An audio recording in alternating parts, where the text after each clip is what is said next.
Good evening, everybody. Welcome to America's Third Party. I'm David Sponheim, and today is Technology Thursday. Welcome. Wow, we just finished the pre-show. I cooked an amazing beef sausage pepper linguine, and I still astounded at the quality of ingredients I use for such a low price. And you wouldn't get a better quality linguine at a restaurant than what I made just tonight.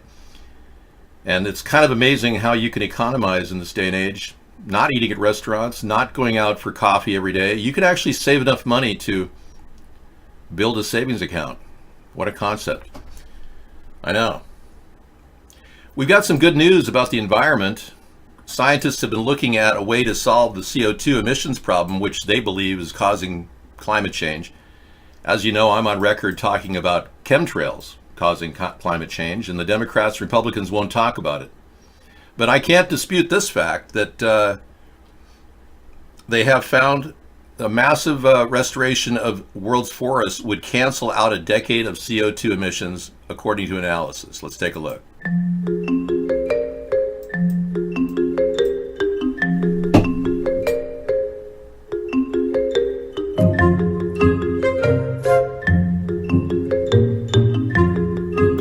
Scientists have established information meant for years. Experts have severely underestimated the number of trees on Earth.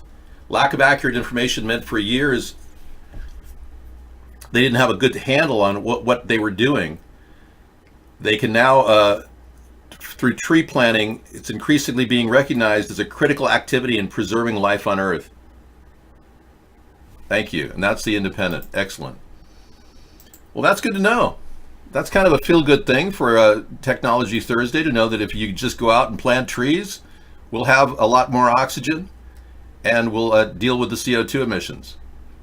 David, what are you hybridizing capitalism with? Well, that's a good question. As you know, we created a book in 2012 called Hybrid Capitalism. Sarah and I did. And the concept involves getting the government to get a return on investment.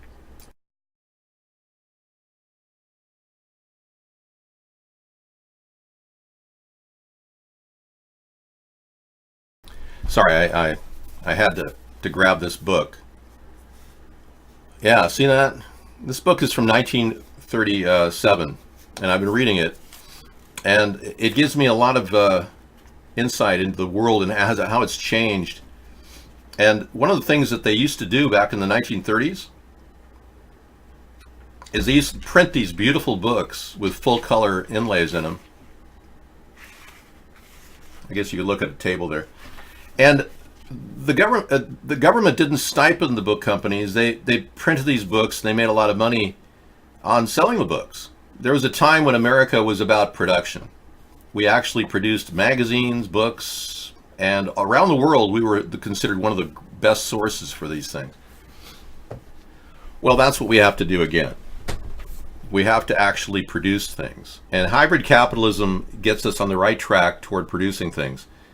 If the government were to create, say, a hybrid vehicle that gets 100 miles per gallon, has 4 passenger seating, has excellent airbags, curtain airbags, front and back, side, everything's safe, could go 0 to 60 in, say, 7 seconds, and have a backup battery system you can plug in the wall, and will run on gas or liquid hydrogen, and we can price that out at about $15,000. We will sell these things worldwide, including America, of course. So we haven't done that yet. We haven't taken the designs and technologies that are out there and fused them together into one vehicle. In fact, General Motors is cutting back their entire line of sedans and subcompacts. Ford has eliminated their sedans and subcompacts. They're mostly making trucks. Our government is not stepping in to do anything to create like a vehicle, like Henry Ford did with the Model T, the Model A. So I'm recommending we create a 100 mile per gallon vehicle that could cost about $15,000. And that might just stimulate our economy. And the money that comes back from that will go right back into our government's budgeting and save you money on your tax dollars. Now, if we can peel off a couple thousand in profit off every car, that's probably better than Tesla's making on his S3, on the Tesla 3. He's barely making any money at all. So you're seeing a huge problem. A lot of the shipment of components costs a lot of money globally to ship components. Like Prius ships from 30,000 places to build their cars. I understand that they're polluting too in the process of making their cars, more than you'd even imagine. So you're driving your Prius thinking, oh, I'm so environmentally safe. You're actually polluting more than you would an old clunker driving down the road in something made in America. But these are simple plans, and there's a unique opportunity for our government to actually do this. We could actually take the type of electric generation systems that Toyota has and pay for the lease for our vehicle, of course, and then also pay for the lease for the Honda system, which is a different type of electric generation, comes from the transmission, and fuse those two into the car. So one's coming from the charging off the braking, called regenerative braking. That's made by Toyota. And one is coming from the transmission, which is the integrated motor assist, IMA system, out of Honda. We pay the licensing fees and we put them both into one car. And then we add a battery pack solution, which is very low cost. And instead of going with lithium ion, we could go with something a little bit more durable, like nickel metal hydride. And we can create a really, really cool car that will be the award-winning selling car for the future. And that's something that the American people could be proud of. And we wouldn't have to change the design, but what we could do is offer powertrains. It is a nice idea, yeah. We could offer powertrains assembly where you get the basic wheels and the I-frame, and then you get your front seat and driver's seat, but you don't have to actually sell the seats. You just have the steering wheel and the air impact front driver and passenger impact bags, and sell the curtains with the powertrain. So the curtains go in whatever custom car you build, and there'll be side impact as well. Or we could just not do the side impact bags. We'll see. But the point I'm making is, theoretically, we could put a powertrain together for maybe under $9,000 or $10,000 that you could build an entire car on and customize it. And that would spawn new industries that would all be guys that love to tinker with cars, create their own car, make a couple of them, see if they sell. The birth of the car companies could reform in America yet again. Now, when American cars were first pumping out in the 1930s, there were car companies like you wouldn't believe. Names you wouldn't even remember now, like the Packard, the Moon Motor Car Company. Isn't that a cool name? All these companies went under. The Tucker. So we have an opportunity to build customizable powertrains for people that buy the powertrain and then build a car for somebody, and they can sell those cars for 30 or 40,000. Tom says nickel metal hydride doesn't have the electricity density of lithium ion.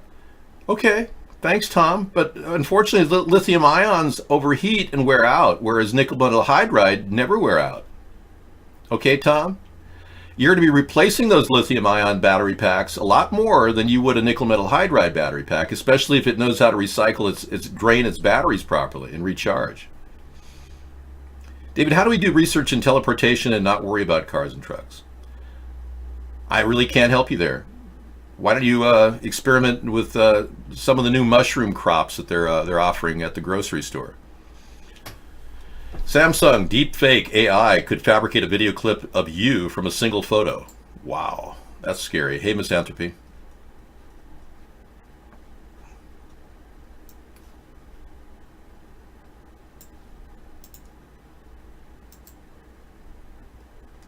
My battery pack is better than your battery pack. Remember the Boeing 787 that literally boiled? The lithium ions were so hot they boiled.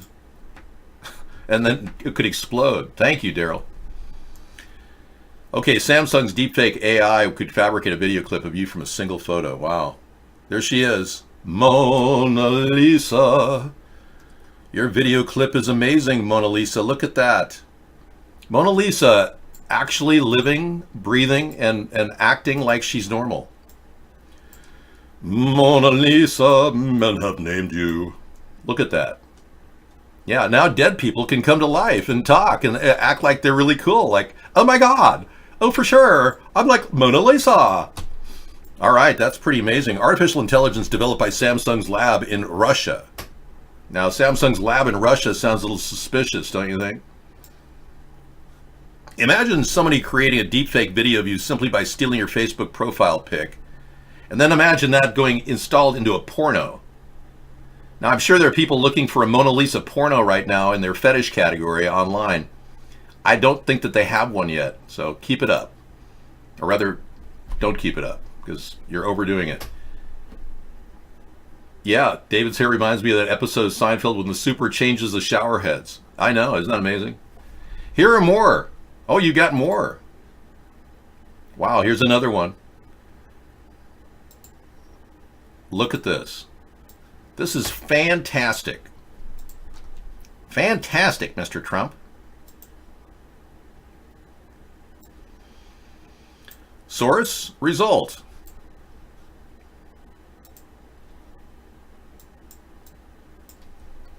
Amazing. You know, I almost feel like I'm stepping back in time looking at this, you know? I know. Mona Lisa, Mona Lisa, men have named you. Mona Lisa is going to be probably put into a porn movie eventually. New David video, David. Oh, sorry. You can't post that stuff, Tom. That's too nasty. We should do this for photos of missing children. That would be a good idea, Bengalitis. I know, the first one. Well, Michael Jackson is still alive, you know, so you don't have to worry about faking his picture. He faked his death. I'm 100% convinced of it. I have photographs of Michael Jackson alive. I know that sounds kind of bizarre, but he's made a few appearances. Oh my gosh. He's seen alive at the Emmy Awards. He's got a new gimmick now. He no longer wears the Dave mask. Remember we outed him on our show and then Dave died a week later? Here's the new look.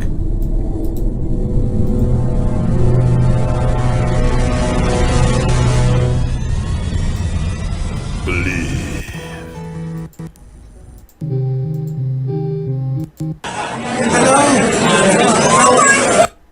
This is him. This is the new look. He's wearing a mask. It fits his facial features. If you see this guy in public, it is Michael Jackson. I'm glad you're alive. I was a little worried. I thought it was a documentary. You said kill me, but I did not die. I'm still alive. Oh my God! You're my favorite ever. Okay, that's Michael Jackson. So if you see him at a local Burger King, be sure to take a picture of him and Facebook it.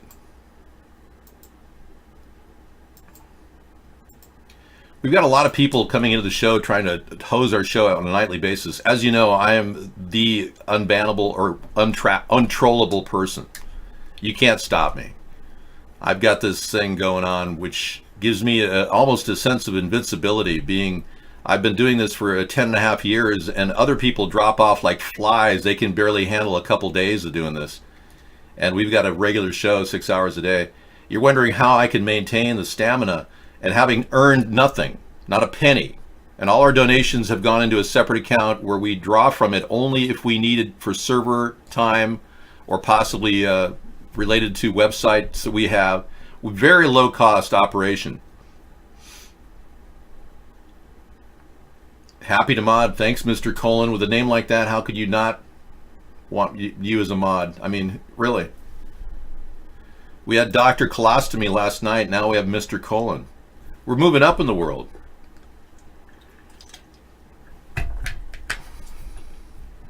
Okay, Scissor Fight was on yesterday, according to his channel.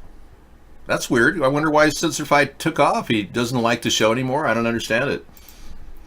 Well, I can't really, expect everybody to be here all the time. And if he wants to take a break, or anyone wants to take a break from the show, they're welcome to do it. As you know, there is a difference of opinion going on among our supporters as to whether I'm being censored or not. I am being censored. And I can tell you that my follower numbers on Twitter have remained the same for 8 years. My subscriber numbers on YouTube have remained the same for 8 years, the same number. Whereas the Young Turks picked up 2 million subscribers in that time period. Now, I've been broadcasting 20,000 hours of broadcasting, and in that time period, we've been sending people to YouTube and Twitter at third party, and we get people following us, but they never shows up. It never pops up showing us that we have more followers. So I know that they're really concerned about us, and the growth of our show has been mostly due to the UHF broadcasting around the world, which is global. And thankfully, I did a blackface video back in 2009, which catapulted me to worldwide fame. Now, I'm not trying to minimize that. I'm trying to help everybody realize that if we could somehow crack the media in America, which is censoring average people like me, we could veritably build this amazing third party that could challenge the two parties and stop the New World Order. And believe me, if we put the future of our world in the hands of the New World Order, and it's already in their hands, in case you didn't know, we will actually see a devastation of the environment of such devastating nature that we won't have life on Earth in a few decades. They are systematically killing off the planet with chemtrails, and we're here to stop that. So I will stand up to the New World Order if you vote third party. I'm not going to purge him. Yeah, and the thing is, I don't in any way sound nuts on our show, and I've never been nuts. And Misanthropy said some of the videos we've had in the past sound like people are nuts. I know. And that's been one of the downsides of taking on conspiracy issues. I am not in any way offended by what Misanthropy said. It was spot on. I agree with him. DJ Sam on Demand over at iBlog says, wonder if the USA will ever make products in the USA ever again. Well, I hope so. That's what hybrid capitalism is about. I certainly believe that we will. We don't know what Scissor Fight hasn't been back a couple days now. Now, I did show a clip, and I continue to show this clip of the C-Box, which our C-Box on the main site is a way of recording permanently messages from people.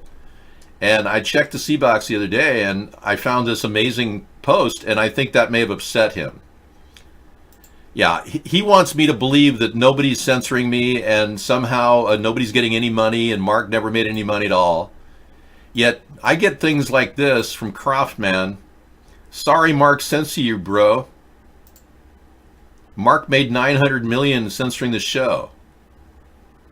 And then another person's having a hard time getting into iVlog, Sponheim 2020, because they want personal information now. But I just simply showed that, and then all of a sudden, I didn't see Scissor Fight anymore.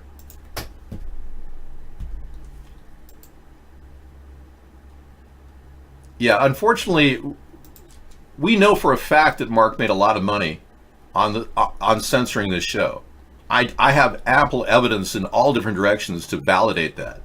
He doesn't want to agree with me on that. So we have a difference of opinion on whether anybody's making money stopping me. And I'm pretty sure they are. And I'm very sure that, in fact, iVlog has been limiting people. I just got a guy at iVlog say that as soon as he clicked our button to get into our channel, it went to somebody else's channel. They're doing a redirect on our show. That's right. Super Saber knows for sure. He made $4 million threatening my life. Super Saber Dave literally was living on that money, and now he's trying to, start fresh and have a new attitude toward life. He's still on record as having received $4 million threatening my life, and he claimed that he got that money from Mark and the Russians. So I've had a lot of people tell me this, that they're loaded with money, that they've been throwing money left and right at stopping this show. And I'm here to tell you that I'm battling unbelievable, unparalleled opposition out there. And I can't even get a person who claims to be a supporter to believe that. He instead believes that none of that's happening, and these people are just trolls for life, and they're a bunch of, lizard-like people that just do this because they're worthless. It's very hard for him to even believe for a second that those people are making tons of money censoring me. It's hard for people who are good, honest people to think that somebody's cleaning up by doing the wrong things and censoring somebody on their show. So I understand why he'd be upset. I get that. And I'm frankly very upset that these people are making a lot of money, and here I am not making a penny to show you how I'm not greedy, and they're just capitalizing on what they get from the people that want to stop me. So I'm pretty much at my wit's end with that mentality of people that think that I'm not being censored. So I guess they just don't understand what we're up to and how difficult this process is, because I wouldn't have been here 10 and a half years if I had a free reign and had been a shill like Alex Jones or the Young Turks. They would have given me numerous subscribers on YouTube and then fed me information to tell you, and I would never talk about false flags. I would never talk about chemtrails. I would never talk about 9/11 being an inside job. I'd just be a nice little okey-doke puppet being a shill for the New World Order, and I'd just do whatever they tell me to do if I was that kind of person. But I'm not. So having losing people's support because they don't realize how much I'm up against and how much I'm suffering as a result of not taking a penny from the show. People are really taking a liberty, I believe, with their belief.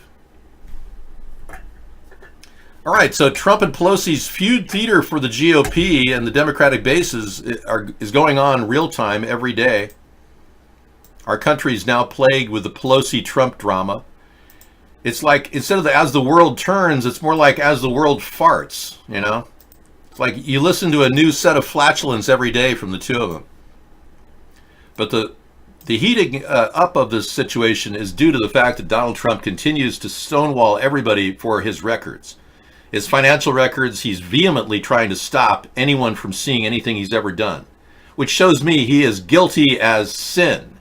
And this guy is definitely lying through his teeth when he says it's all a Russian hoax. It's all basically a Russian hoax, an obstruction of me. They're obstructing me. No, dude, you're obstructing them.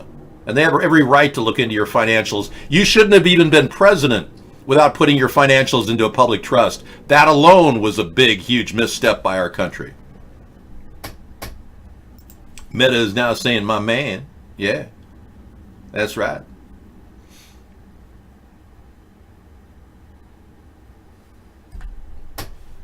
Pelosi tells colleagues Trump is villainous and that he wants to be impeached.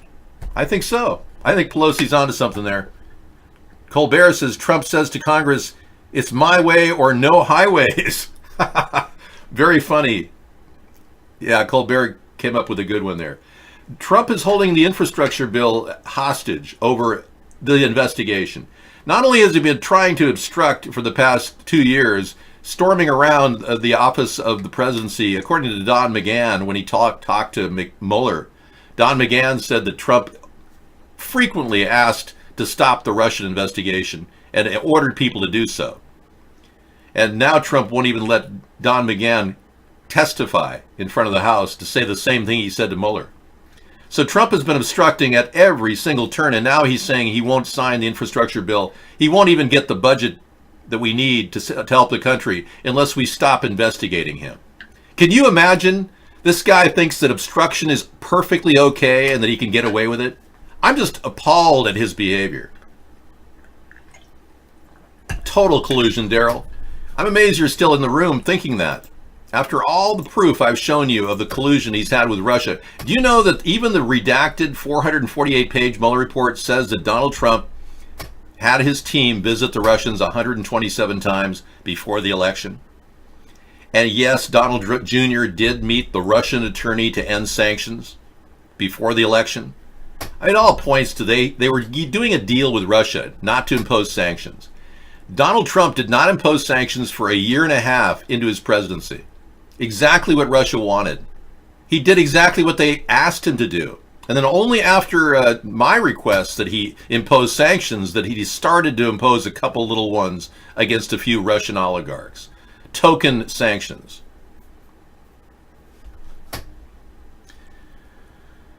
Impeaching Trump is risky, but refusing to do so is also.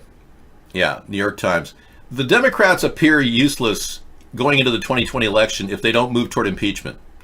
Unlike Pelosi's assessment and Hillary Clinton's assessment that we better not ruffle any feathers, that's clearly deep state thinking. The Democrats have proven to be useless, and if they don't do something like impeach, at least at the House, at least the Republicans impeach Bill Clinton in the House, if they don't do that, they will be the party that can't do anything, which I think they are already.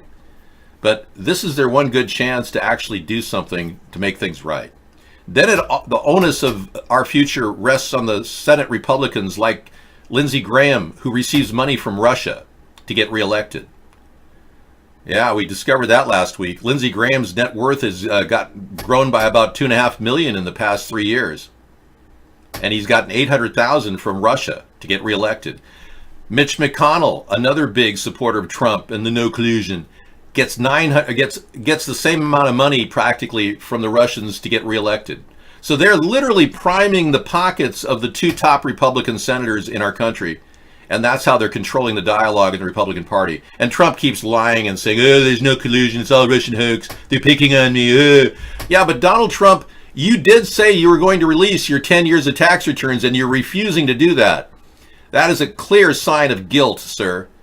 Clear sign of guilt. Either release the 10 years like you promised, and let us look at who paid you your money, and I'm sure it was Russian oligarchs, then we'll be fine. We'll know exactly who funded you, Donald. But no, he won't let anyone look at those, and we're going to see those eventually. Believe me, they cannot keep the IRS records from the House Ways and Means Committee. The House Ways and Means Committee has the total authority to see anybody's IRS records anytime, any place. Doesn't matter whether he's president or not. And there is legislative need, especially inquiring about a possible impeachment. So anybody who says otherwise, like Trump's attorney, that there's no legislative need that they have for the IRS, I'm sorry, but those IRS obviously will tell us exactly where he got his money. And it's interesting to note that Mueller did not finish his investigation into Paul Manafort. He cut it short. I guess he thought we weren't watching. But if you recall, Paul Manafort never faced a second trial on money laundering charges. Isn't that convenient? You know, if you have to look at people at Walmart and imagine what they would look like in Brazil, I think there's something going on in your head. I mean, the only thing that goes on in Brazil really are the Brazilian butt lifts. Yeah. Those are the big thing. Like Madonna's Brazilian butt lift, boy, she made a real stink with this one. Yeah, tell me this isn't the most amazing butt lift on earth. Now, are those silicone pads in the back, or are they saline bags? Or I mean, how does she do that? And what a beautiful butt lift, you know? Yeah, going to Brazil gives you the kind of butt lift that'll turn you into Madonna, but I mean... Well, yeah, Trump got you fooled. Oh, yeah, if you haven't been listening to the Russian contamination in this election, then yeah, Trump fooled you. He continually denies everything, and you believe him when in fact, Trump has lied over 6,000 times since he's been president. And there's numerous sites to talk about this. You just refuse to look at the lies. You people are just like, no, he would never lie to me. No. Julian Assange faces death penalty for exposing corrupt government crimes. Oh, that is funny. If Julian Assange is even alive, you know, if you're dead, the death penalty doesn't really apply to you. I don't believe Julian Assange is alive. I believe the video we saw of him was CGI because it only came from one camera angle, like the previous one we saw 3 years earlier from the embassy. Only one camera angle means they can alter that camera angle with CGI. Assange hit with Espionage Act violations as DOJ unveils 17 new charges. Yeah, see, that's the only picture we have of him. I don't even believe he's alive. I really don't. We've seen too much CGI work with him to even believe he's alive. Hey, it's your birthday. Welcome. Pilot 12, welcome. Yeah. So 17 new charges for the guy who just has a CGI face. That'll be interesting. They'll probably have the same court appearance. Remember when they did the CGI on Anders Breivik? Oh man, there's a video out there on YouTube. Anders Breivik in Norway being tried, and they found it was CGI. It's a reveal video. It's weird. Why would they CGI Anders Breivik at trial in Norway? Yeah, so they may do that with Assange too.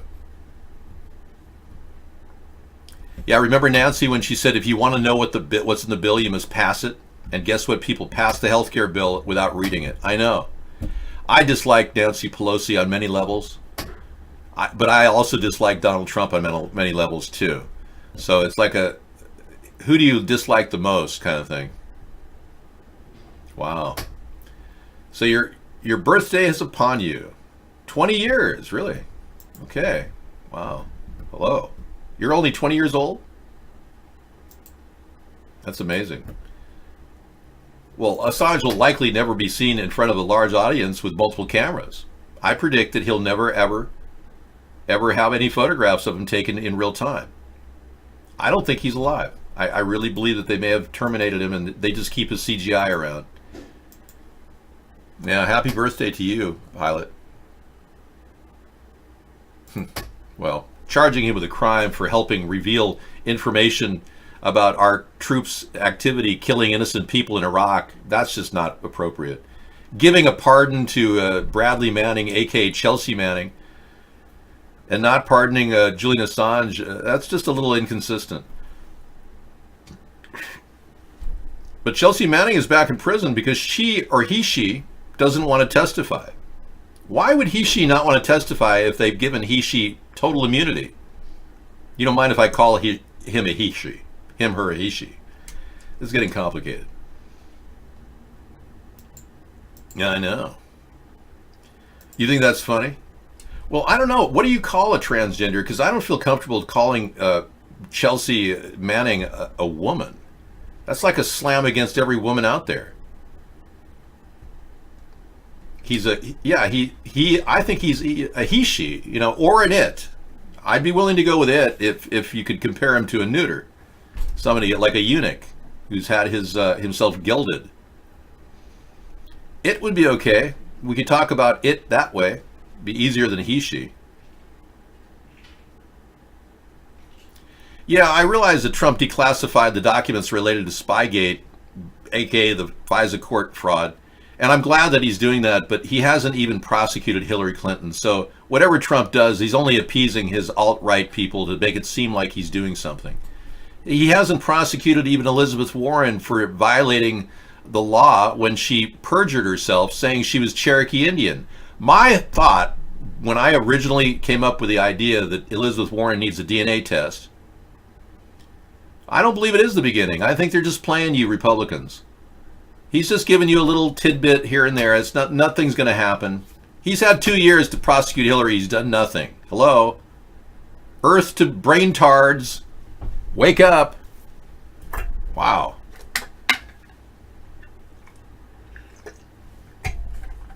Wow. Utah is going to test hidden technology that tries to find weapons among crowds at schools, stadiums, and churches. I'm okay with that. This is kind of like what I was talking about for our airport defenses, as opposed to a bunch of TSA officers sitting around, masturbating. I was hoping we'd have high-tech equipment like that in our airports. Roll it out. Utah Attorney General Sean Reyes is partnering with Georgia-based Liberty Defense to test and promote a product that uses 3D imaging and artificial intelligence to detect concealed weapons on people in public places. The company's product, HexWave, can be hidden in walls and other structures as it scans for objects like guns, knives, and explosives obscured by clothing or bags. I actually like that idea. I'm okay with it, especially in public places. Bravo. Good job, Utah. I guess Mitt Romney's behind that, huh? Yeah, it's like calling new carpet wood flooring. Okay. Calling a Yugo a Corvette. Okay. Good metaphor. This is the end for the Dems, the end. Well, I don't think Trump's going to do anything. Like I said, he's protecting Hillary. This is ridiculous. There's more than enough evidence to start prosecuting Hillary and Bill on the Haitian money they got. Trump hasn't done anything. I mean, you people on the alt-right really just kind of push yourself along watching AdSense whores talk about how they're going to, Trump's going to do this and Trump's going to do that, and they bring in their AdSense money talking about all the great things Trump's going to do. And Trump doesn't do anything. Trump copies Barack Obama and sends illegal aliens to sanctuary cities and calls it his idea. He calls it Trump's original idea. That's what his new thing is. Claiming, oh, I'm going to send them to sanctuary cities. It's a great idea I came up with. What an idiot. That's exactly why we need the wall. Now, he didn't want to create the wall, but I'm more than willing to create the wall for $1 billion and call it a fence. We have a 1,000-mile container fence proposal that could actually be a fantastic container wall. Yeah. Very simple. And for some reason, Trump doesn't want to copy this idea. He'd rather give cronies of his friends money to illegally detain families and separate their children and then not know where their children are and then have to create detention centers. And there's a lot of money in that. And then transportation facilities to get them to sanctuary cities. Trump is all about moving them into America, just like Obama. Believe me, Trump is a New World Order puppet, just like Obama. And that's why we're seeing him do exactly what Obama was going to do and was doing, sending people to sanctuary cities. I don't think you people understand you got a total liar with Donald Trump. And you can still cling to the belief that he's telling you the truth, but it's going to hurt you in the long run unless you get off that ship and got on the new wave of a third party in America. We're not going to be able to solve problems with the two parties anymore. They're purposely designed to hate each other. That's why the government never does anything proper. Whenever they agree, it's usually to make you fill out long tax forms. I showed you an article last night about how the government refuses to get a simple tax plan for the American people. I've got a plan to actually remove, my fellow Americans, I've got a plan to ban plastic packaging. And possibly make sure that every American doesn't have to pay taxes anymore. It'll come out of your wages. Your employer will, it's called a payroll tax, damn it. Hey, Sarah's in. Okay, Trump diversion's down. Sarah is in. Welcome, Sarah. Thank you. Yeah, I actually have a plan. They called withholding taxes. You can do selective withholding of taxes. Employers pull your taxes out of right now your employers could easily write a check to the IRS instead of you at the end of the year. Actually, that's what mostly happens. Exactly. That's already happened. It's already happening. So we just carry forth with that idea. Why would anybody even have to file a tax return unless you're a corporation or a business? Okay, well, I made a beef pepper sausage dinner, beef sausage, peppers, and linguine. So we got a nice dinner for us tonight. Yeah. Good. No MSG and no pork. I followed the anti-pork lobby we have in our room. They say pork is bad, so I'm staying away from pork sausage. Good. Yeah. Okay, so this is a technology Salt Lake City is using. Happy birthday, pilot. Yes, happy birthday, pilot. So you think this is good, but 5G is bad? I'm confused. This is done from a distance, and it's used mostly thermal imaging, which looks at heat signatures from bodies in a room. It's not the same as proximity to your body as a rapid scanner. So it can be hidden in walls. I just think it's a lot safer, and we of course need to test it. But if anybody can prevent a person from coming into the airport with a gun, and you can spot a person a mile away with this technology, that's a good thing. What if this technology is 5G? Well, if it is, what would you? Well, as you know, I support the 5G Plus network that I have developed, in my mind, a safer network which prepares people for the reality that 5G has some field energy that has to be dealt with. And I came up with a concept called the 5G Plus network, which could veritably be put in play. I mean, there's no reason why people like Tom Wheeler, who's making money on 5G, needs to stop making money as long as he puts safeguards for people. The United States will be the first country in the world to open up high-band spectrum for 5G networks and applications. And that's damn important, because it means that U.S. companies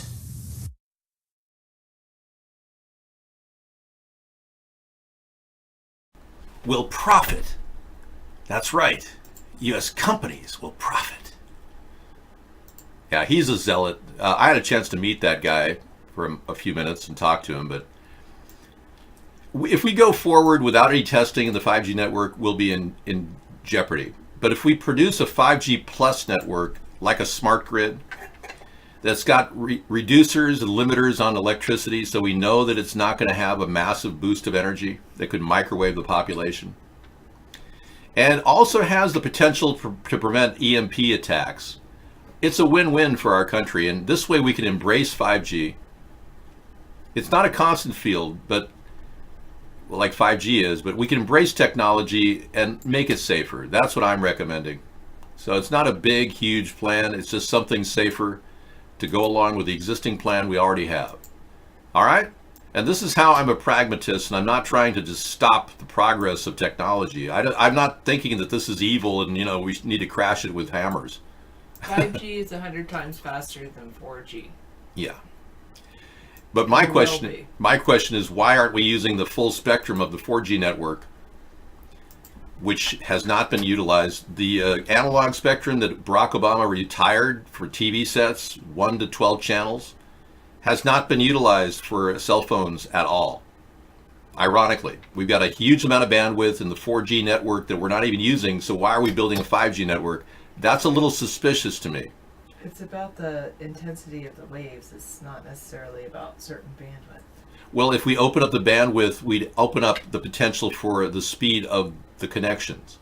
And we would have unlimited bandwidth if we just open up those analog channels, but the government's still using them as military channels, which is absurd. Why did we switch from analog to digital on our TVs when they didn't even use that area of the spectrum? So 5G to me sounds very suspicious. It's like, why would we need this when we're already getting 4K screen delivery to our phones at 4G? I mean, some people are watching 4K TV on their phones with the existing system, so we really don't even need it. So why are we dumping all this money into it? It's very suspicious to me. I have the opposite view.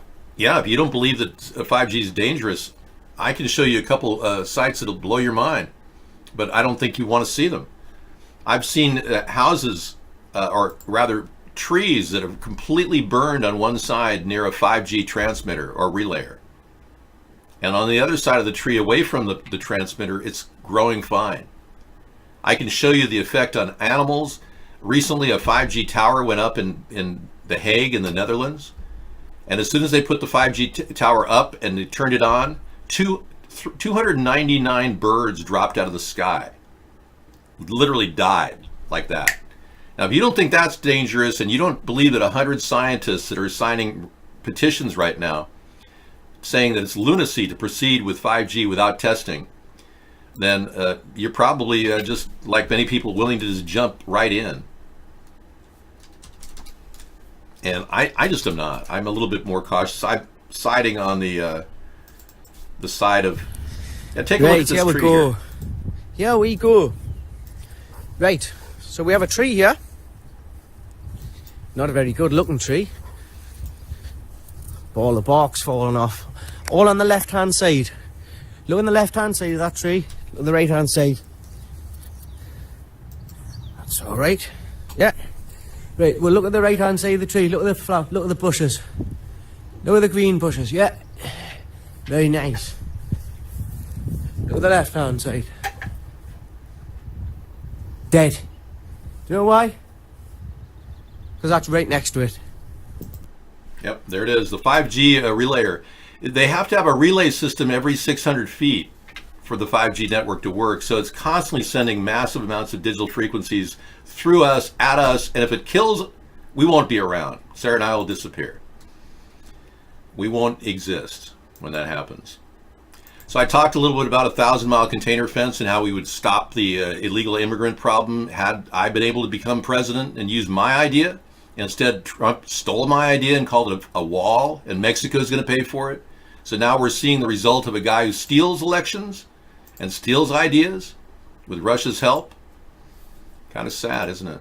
That doesn't even implement them. Yeah. He doesn't even implement the idea that we have. I know. Okay, Sarah's going to give me a little break. I'm going to do a little dinner preparation. Thank you.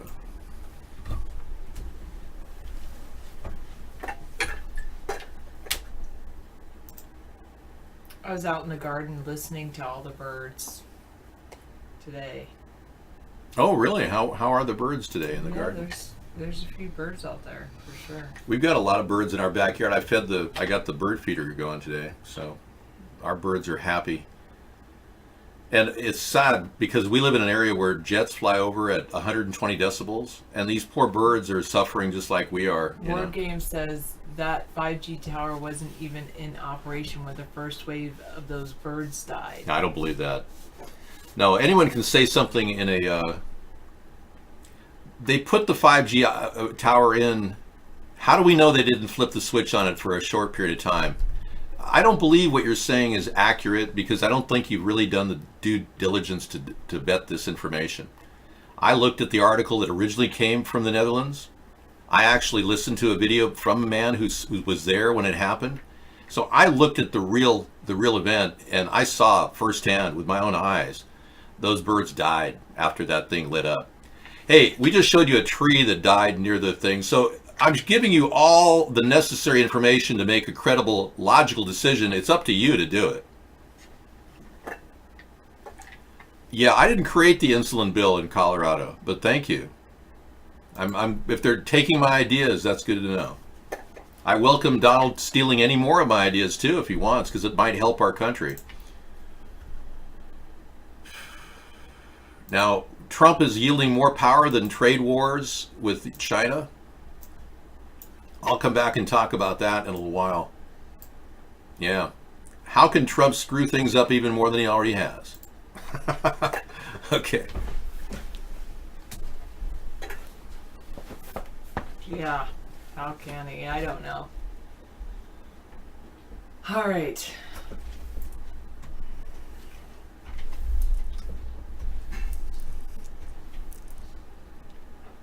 No, David doesn't live in Colorado, so that doesn't, whatever you're saying doesn't make sense.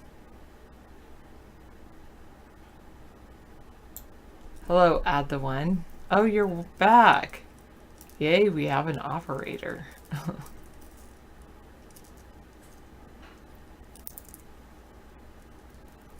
Oh, thank you. Thanks, War Games. I don't believe it. I'm just kidding. I had to say that, sorry.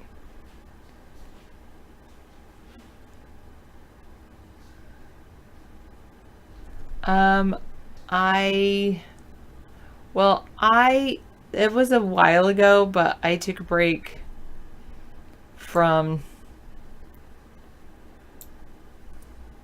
I was really into the internet connection back when, almost before cell phones, or probably like at when cell phones were first coming out, really, and cell phones were really more expensive, and there was not texting that time. And I was in the internet, met David, and then for a little while there, David and I did not have internet access or home phone communication. I think he had his cell phone,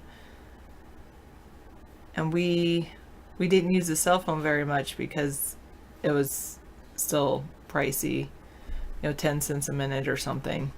So we went to like the library to use the internet, and for me, yeah, you're right, that was about 15 to 20 years ago, probably at least 15 years ago. And for me, that was, I wanted the internet to have a connection and be able to be connected at that time. now I just recently read The Year of Less by Kate Flanders, and I've done The Magic of Tidying Up, which I'm still working on my classroom. It seems like a slow process. But The Year of Less, I know Kate Flanders, it was funny because I went to like tweet about listening to her book, and then I looked her up on Twitter, and she's like, I'm taking a break from Twitter, and so I could see taking a break from the internet. I've done some things but yesterday and the day before, it's so funny because sometimes when I'm like just burnt out, I want to come home and vegetate and watch, like just vegetate to something like Netflix or something. And I turn it on, but then I'm like, oh yeah, I have that rule for myself to not watch Netflix and on most school nights, on school nights except for Sunday. So I really watch TV only Friday, Saturday, and Sunday.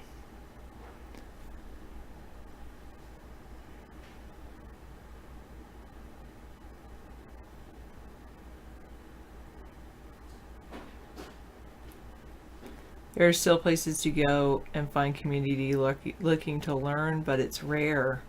Yeah, it used to be the internet used to be a place to learn, and it used to be a place to connect to family. Hello, DJ Sam on Demand. Thank you. I am doing very well today. Actually, I'm a little tired, but I'm well.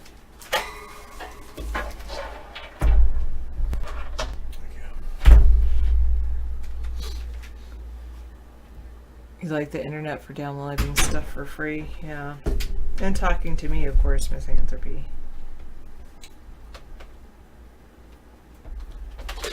I think we're a similar belief system, except I'm not a misanthrope. That's weird. No, he really doesn't like people at all. He has absolutely no respect for humanity. You have no idea. You're not at all like him. I'm not at all like you. Nothing. Absolutely nothing like him.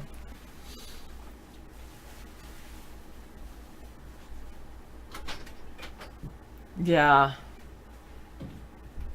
The internet used to be a place to learn, or it used to have chat rooms, like, remember the chat rooms where you could go in and you could just go in and chat with other people in your area. And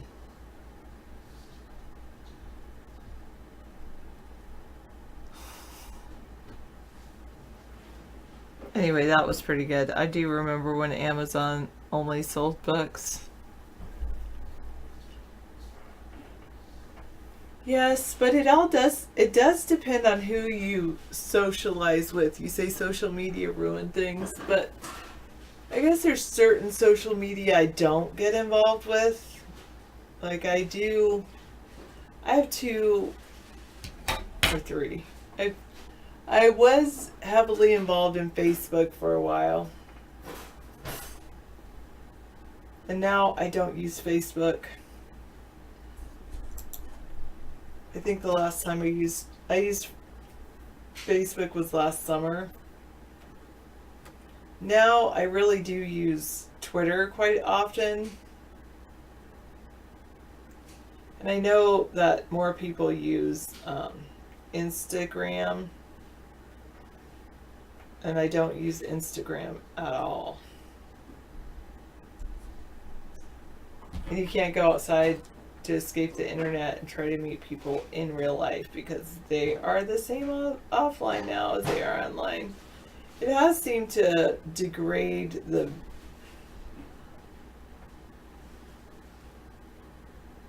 seems to have degraded relationships.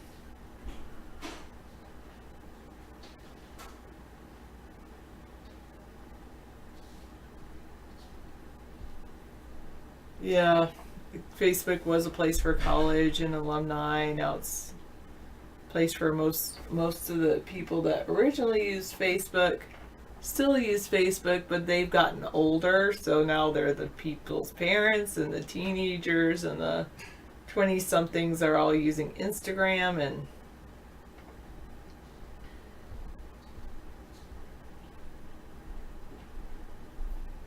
the only reason I got into Twitter is because I found like certain people. I found like this certain Twitter chats that happen, and I like interacting with those people on those particular chats.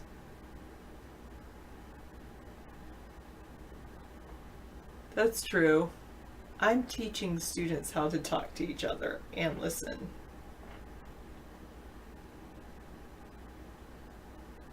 Yeah, it used to be classy to be even connected to a computer because you had to be educated.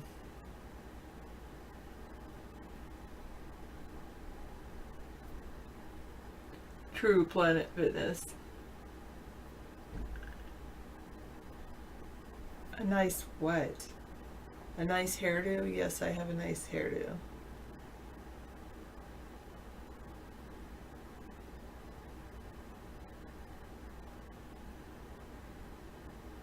Hello, Sunstar.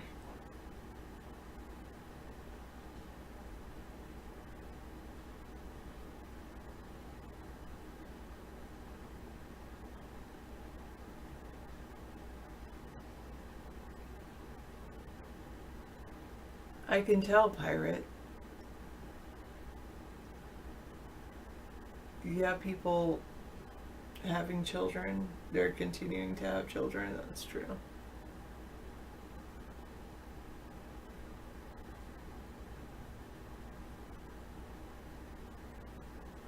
I decided not to have a child. I'm happy for myself.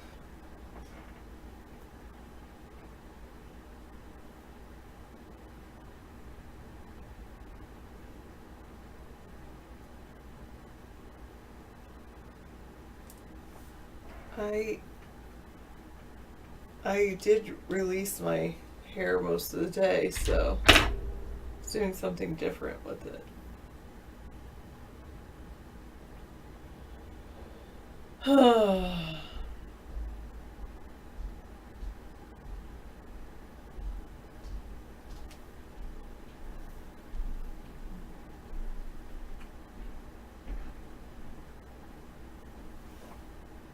Thank you.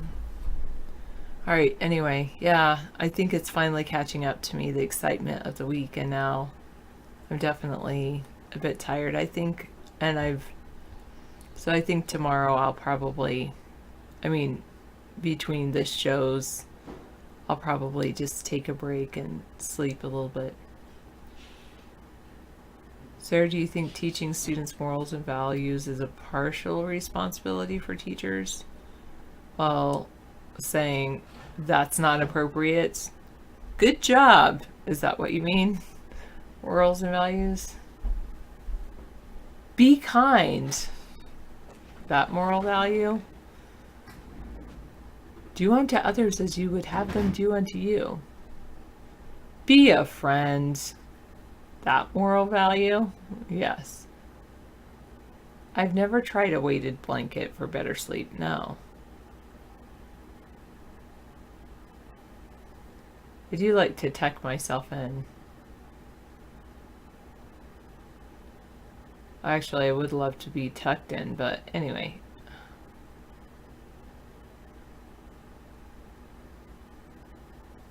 Someone has to teach moral values. I think social media has a bigger influence than teachers or parents.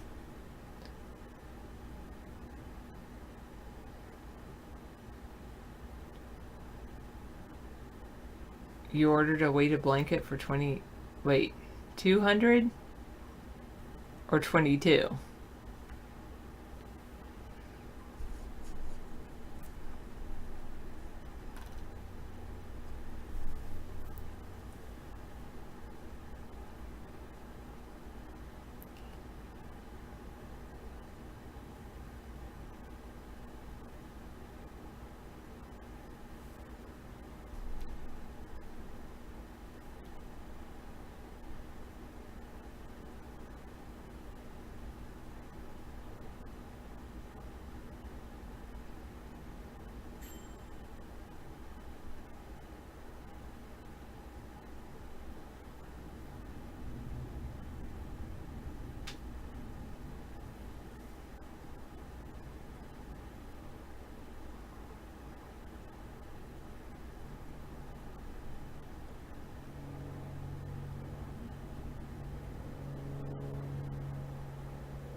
This is interesting, the Starling story. Thanks for sharing.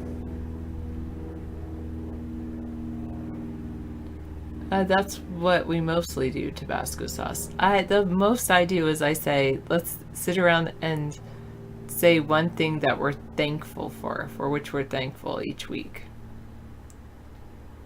But mostly it's reading and writing and arithmetic and science.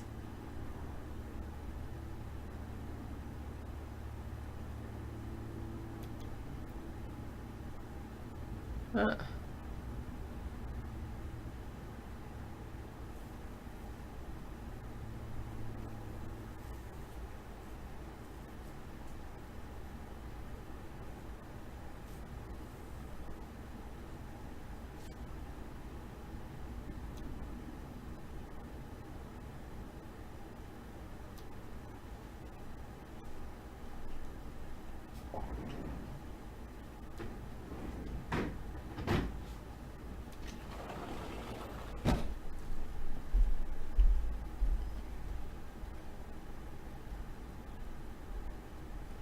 Okay.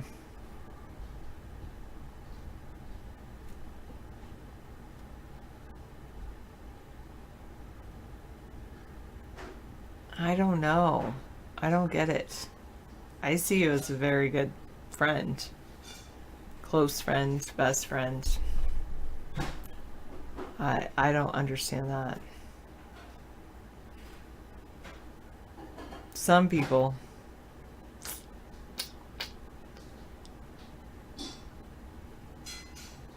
I hope I don't become one of those people.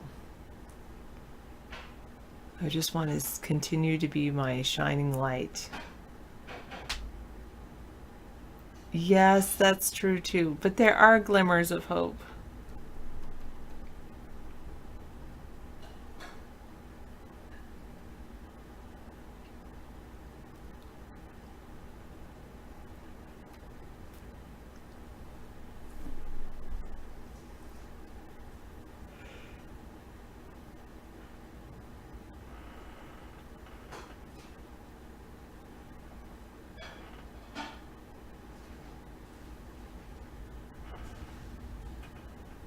You're thankful that you can speak English. Good.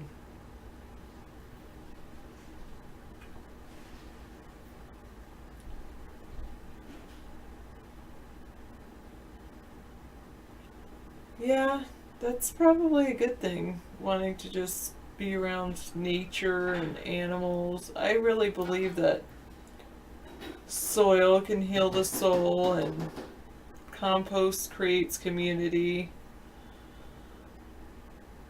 I think getting back to nature is a really good thing.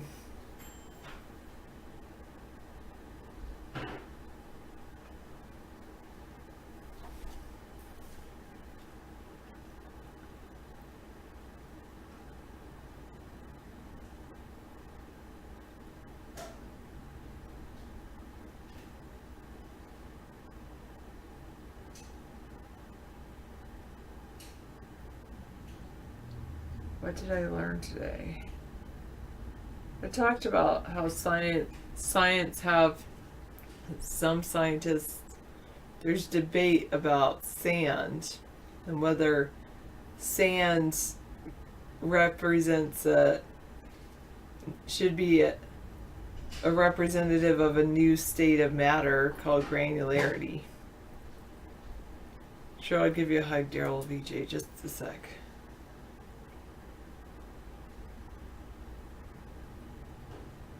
Oh, yesterday I learned about a weed called bindweed. If you snap it at the root and don't dig down and get the root, it actually makes the weed stronger, and then it can choke off plants.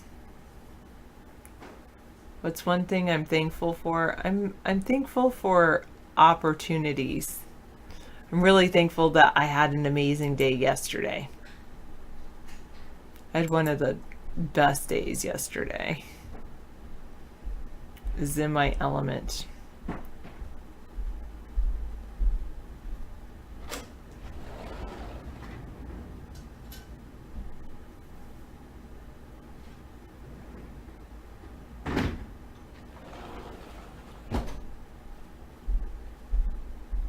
Oh, as to not let your hatred, to as to now or not? Is that a Freudian slip, Miss Anthropy? I usually overthink things.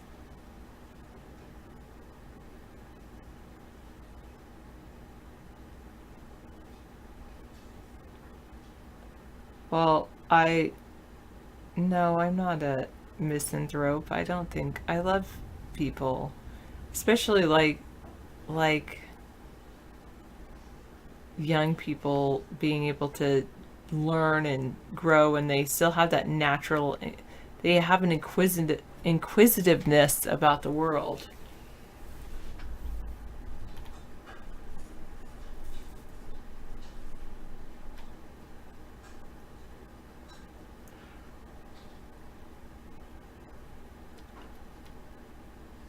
Wait. Due to being panicked and disoriented, wait, who gave us this cause of mass deaths of starlings in The Hague identified? 12 years, I think. Well, 2006 I started teaching, but yeah. It's almost 13.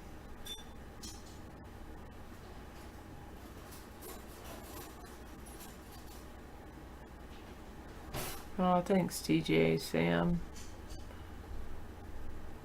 Sometimes I'm okay. That's a good idea, Liven, or Wonderful. Wonderful has a suggestion.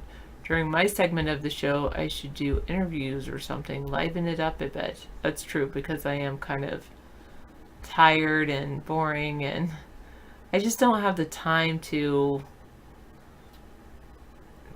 that's more time and dedication, and I've spent my time and dedicated myself to something else other than figuring out who I'm going to interview.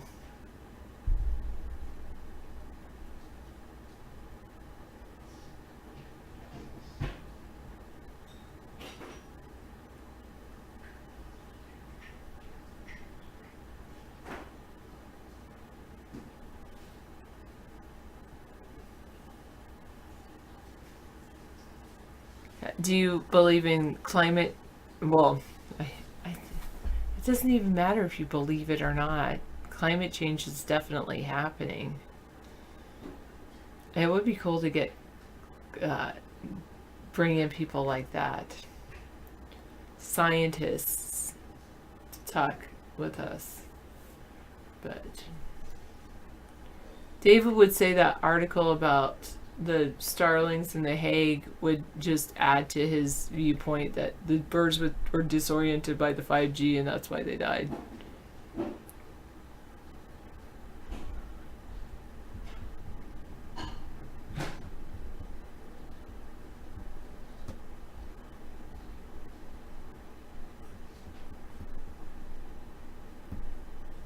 Yeah, I wouldn't want to mess with Mother Nature either, especially with all the hurricanes and tornadoes that have happened, earthquakes, the drying out of the soil, the isostatic rebound. Anyway.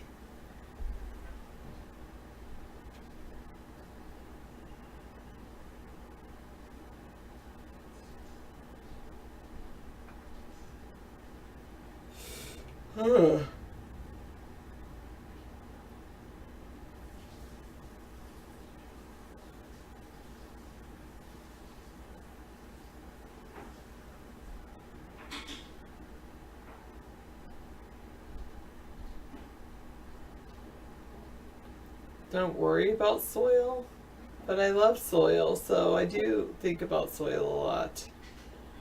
I am tired, it's true.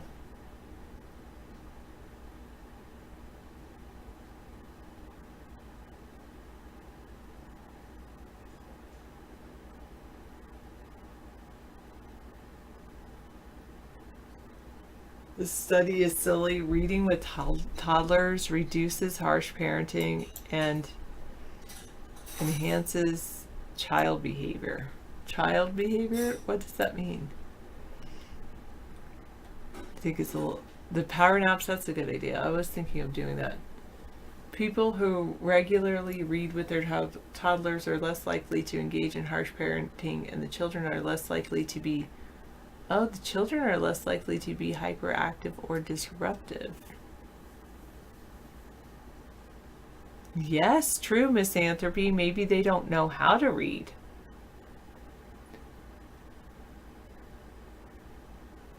Previous studies have shown that frequent shared reading prepares children for school by building language, literacy, and emotional skills. But the study by Rutgers, Robert Wood Johnson Medical School researchers may be the first to focus on how shared reading affects parenting. Thank you, 809. The study, published along with a video abstract in the Journal of Developmental and Behavior Pediatrics, suggests additional benefits from shared reading: a stronger parent-child bond, and less hyperactivity and attention problems in children. Yeah, oh, I should just read more to my students. For parents, a simple routine of reading with your child on a daily basis provides not just academic, but emotional benefits that can help bolster the child's success in school and beyond. So lead researcher Manuel Jimenez, an associate professor at Rutgers Robert Wood Johnson Medical School's Department of Pediatrics, and an attending developmental behavior pediatrician at Children's Specialized Hospital. Our findings can be applied to programs that help parents and caregivers in underserved areas to develop positive parenting skills. Ah, the high cheekbones, thank you. You love reading to your son when he was little and used to take him to the bookstore so he could pick out the stories he wanted to have read to him. And to this day, he loves reading. That's awesome.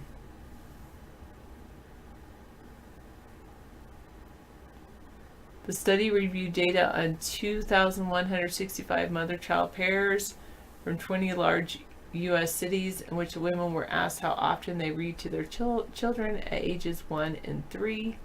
The mothers were re-interviewed 2 years later about how often they engaged in physical and or psychologically aggressive discipline and about their children's behavior.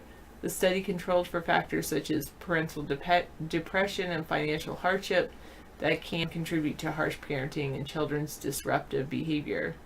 The results showed that frequent shared reading at age 1 was associated with less harsh parenting at age 3, and frequent shared reading at age 3 was associated with less harsh parenting at age 5. Mothers who read frequently with their children also reported fewer disruptive behaviors from their children. Interesting. Oh, you brought that up to point out how bad science is becoming. I'm like, oh, this is an interesting study. You must really think I'm a whatever. Adult. I don't know.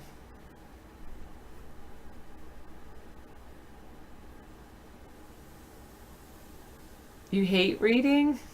Did no one ever read to you?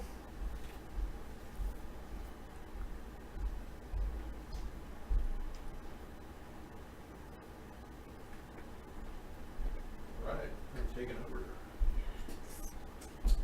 Yeah, so thank you very much. All right, thank you Get some guys rest. for talking with me.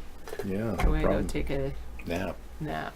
There's dinner on the stove if you want it, or you can Okay. just take a nap. You know, I it'll think be I'm there. going to start with a nap. Okay, thank you. Take care of Sarah. She is so nice to give me that break to make dinner and everything. Thank you. All right.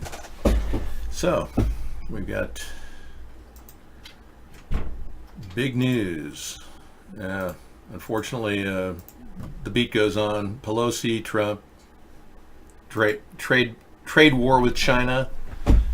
Pelosi versus Trump. Trump refuses to show financial records. Looks like a guilty man.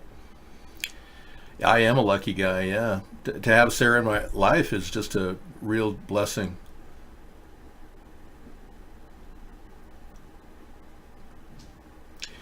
Yeah, well, I think Trump is just now thinking of ways of diverting our attention because he doesn't want us to be investigating him.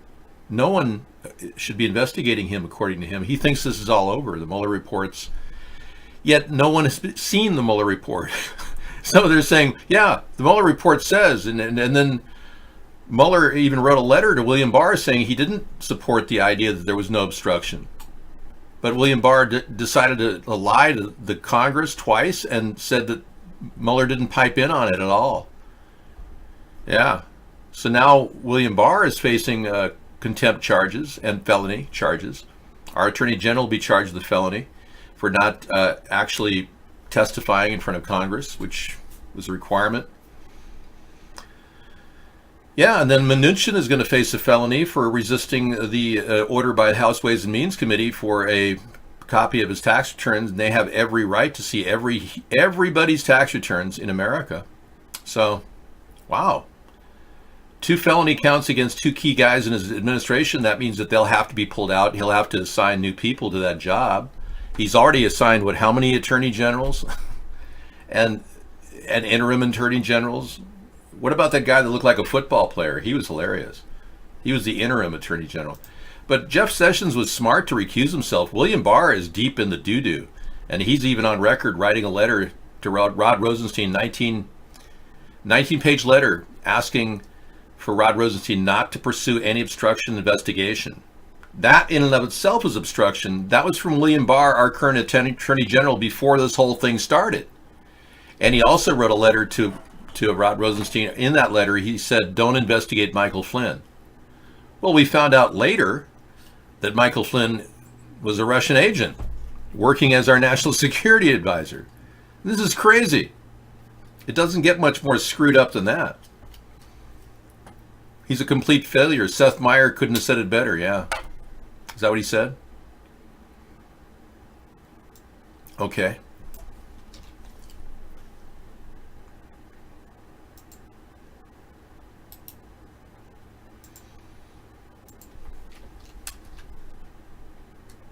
The president. Good. Seth Meyer's going to say that tonight. Thank you.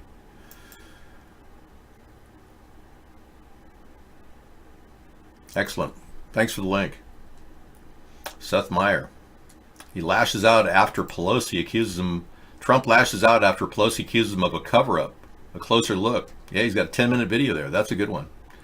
Guess 809 gave us that video. Yeah, I'm always worried about clicking on links, so you have to understand that I can't click on just any link anymore. Yeah, YouTube put a 18 or over control thing over one of our shows, claiming that you have to be 18 or over to watch the show because of a bad word. Apparently, I didn't delete the N-word, which happened that one show. I mean, totally unreasonable. Normally I delete it. Normally anytime somebody gives me a bad link which has that, I will delete it. Okay. We are missing a little time with Creepy Joe, so I think I'd bring that back in the show for all of you. I know many of you are very involved in looking at Creepy Joe Touch the Children. There used to be a line of books called Uncle Wiggily and the Children. Believe it or not, back in the 50s, there was a whole story about Uncle Wiggily and the children. And back then, it was innocent. And in a way, Joe Biden is kind of from an innocent era.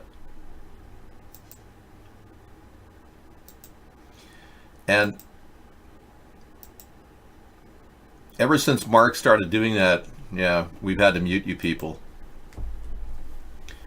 So this is a scene where he's actually telling this little 13-year-old girl how horny he feels. We have him on audio doing that. And then to ask about the film he made with his daughter, Ashley. And then he kisses her. Now this woman, girl, he's like fondling her hair and doting over and smelling her and kissing.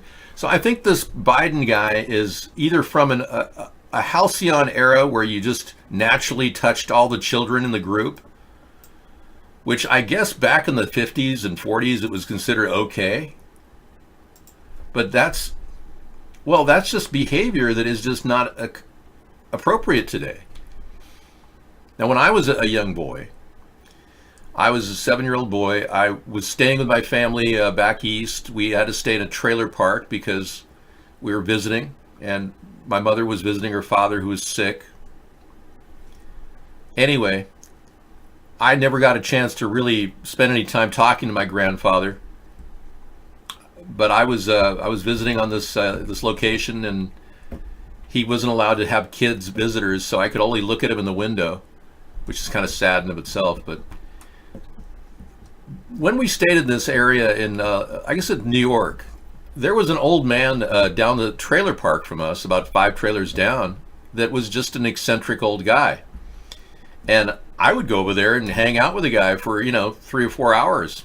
My parents wouldn't even think anything of it. It's like your kids with a 70-year-old guy for 3 or 4 hours talking about whatever. And I would just hang out, and he had this weird wood collection. Every piece of driftwood he had next to his trailer was shaped like a different figure. Like one looked like the Pope, the other looked like Eisenhower. And yeah, we're having video problems at iVlog. There we go. Anyway, it was totally innocent. The guy never did anything to me. He just talked to me. It was kind of fun. And back then, you never would ever question, your son's going to walk over and talk to a 70-year-old guy 5 trailers over, and you're not going to follow what he's doing. I would never let a kid out of my sight if I was, in a trailer park with a 70-year-old. Nowadays, it's like taboo.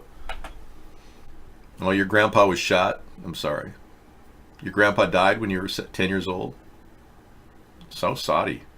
Everybody's had grandpa experiences. I'm sorry I brought all these negative feelings up for you. Well, I was about 10 years old, actually 8 years old, I think, when I saw my grandfather for the last time on my mother's side. And I remember him waving at me. And they say we're closest to our grandfather. That we say that our genetics are as close to our grandfather or grandmother as it possibly could. So if you're a woman in the family, your genetics are very similar to your grandmother's. Genetics the core genes tend to skip a generation. So you're more like your grandparents than your parents. That's an interesting little side note. Something to think about. Okay, we got knocked off iVlog. I don't know why, guys. Thanks for telling me about that.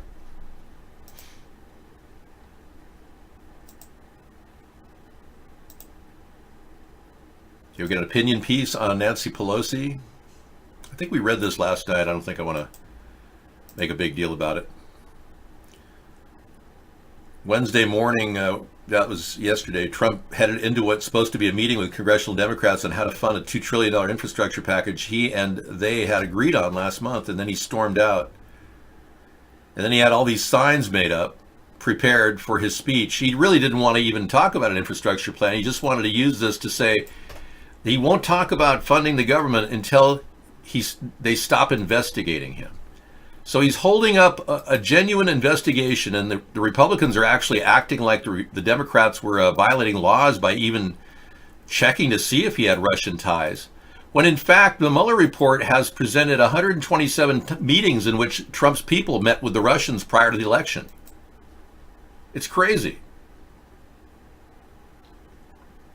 So of course we want to know more about it, and of course we want to investigate. This is what people do when they think the government is contaminated by Russian influence. So of course, and here the Republicans are acting like this is dangerous, this is bad.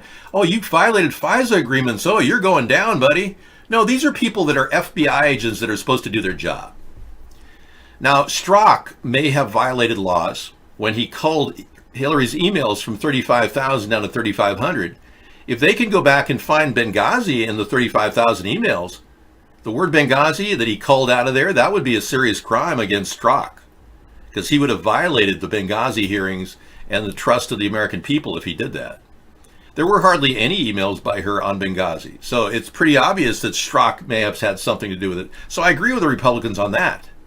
But on many other levels, I don't think that the Republicans have a shot in hell of actually pinning anything on any of the FBI agents. And I think the bluster among the alt-right media on the internet is just bluster. They've been talking about all kinds of things. Remember when there was going to be a Anthony Weiner 600,000 emails were going to be revealed from New York State, or the New York City had all these emails that were going to incriminate Hillary Clinton. The alt-right was talking about that incessantly. Every day to hear about, oh, these emails are coming down. Oh, Pizzagate. We're gonna nail the pedos. Nothing happened. Just like we're gonna nail the current Democrats. Nothing's gonna happen. Trump can't even prosecute Hillary Clinton. He's so useless. He's such a puppet of the AIPAC Zionist Russian oligarch connection.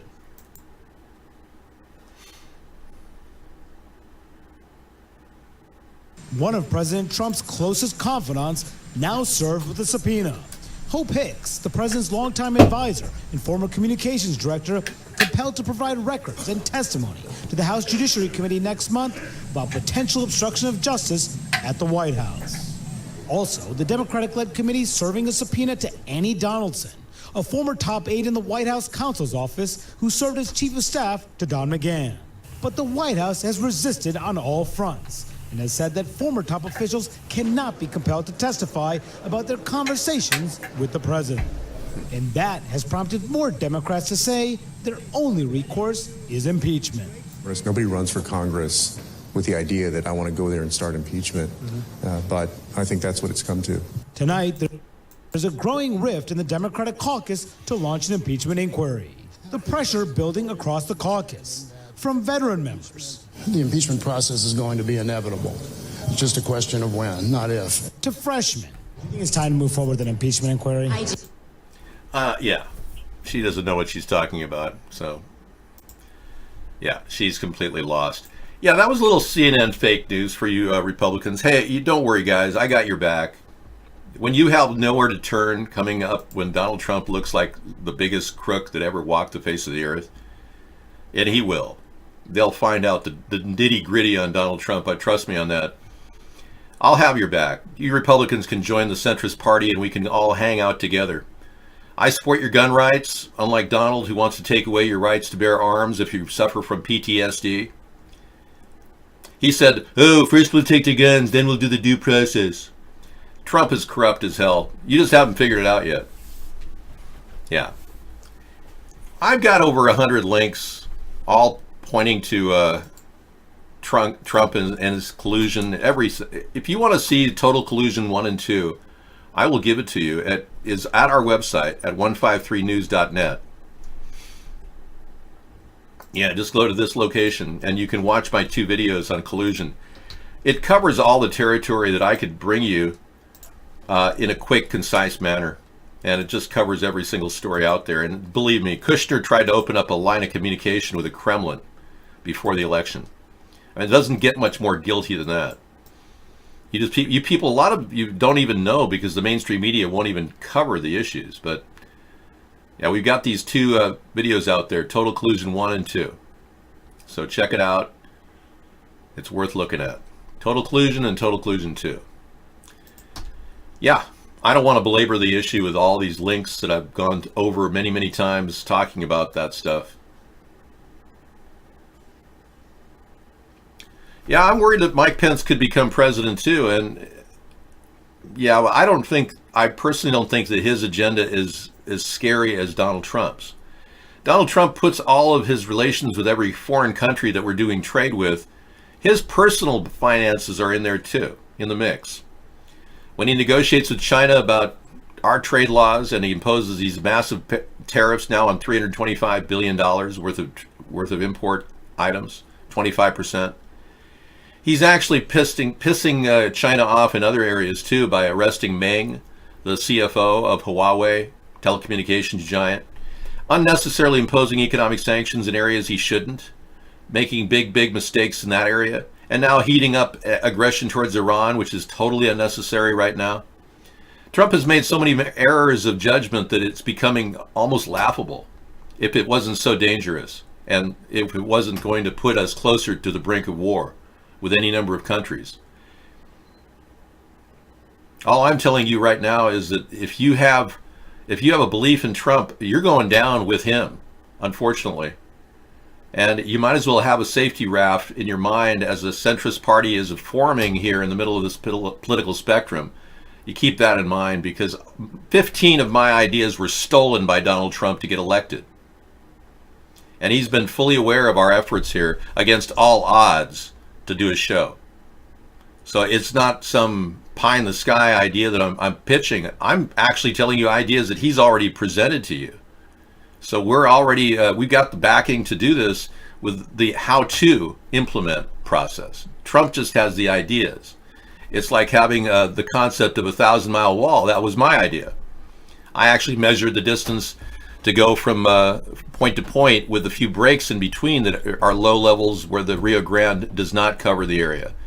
And I totaled 1,000 miles. I was the first guy in the country to pitch a 1,000-mile fence on our show in 2008. And it's even out there on YouTube still.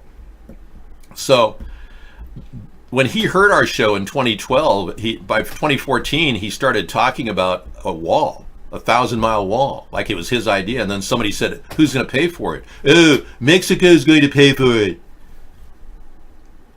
We're in a paying Mexico. CEMEX is receiving money from us for all kinds of contract bids. A Mexican company is going to be building Trump's wall. And is it built yet? No, it's not. It won't be for some time. So iVlog just shut us down. We're getting attacked at iVlog. I'll be bringing the signal back up whenever I see it drop. Thank you. Anyway, we are going to be seeing some changes in our Walmart pricing. It's not going to be a temporary thing. It'll be a permanent price change, a gouging of 25 to usually 30%. The cost of your goods will be priced up, and they won't be coming down. Trump just cost us about 30% more for some of our consumable items. Yeah, the durable goods made in America or in Mexico are going to stay the same mostly. Trump has done a deal with Canada and Mexico in certain areas for aluminum.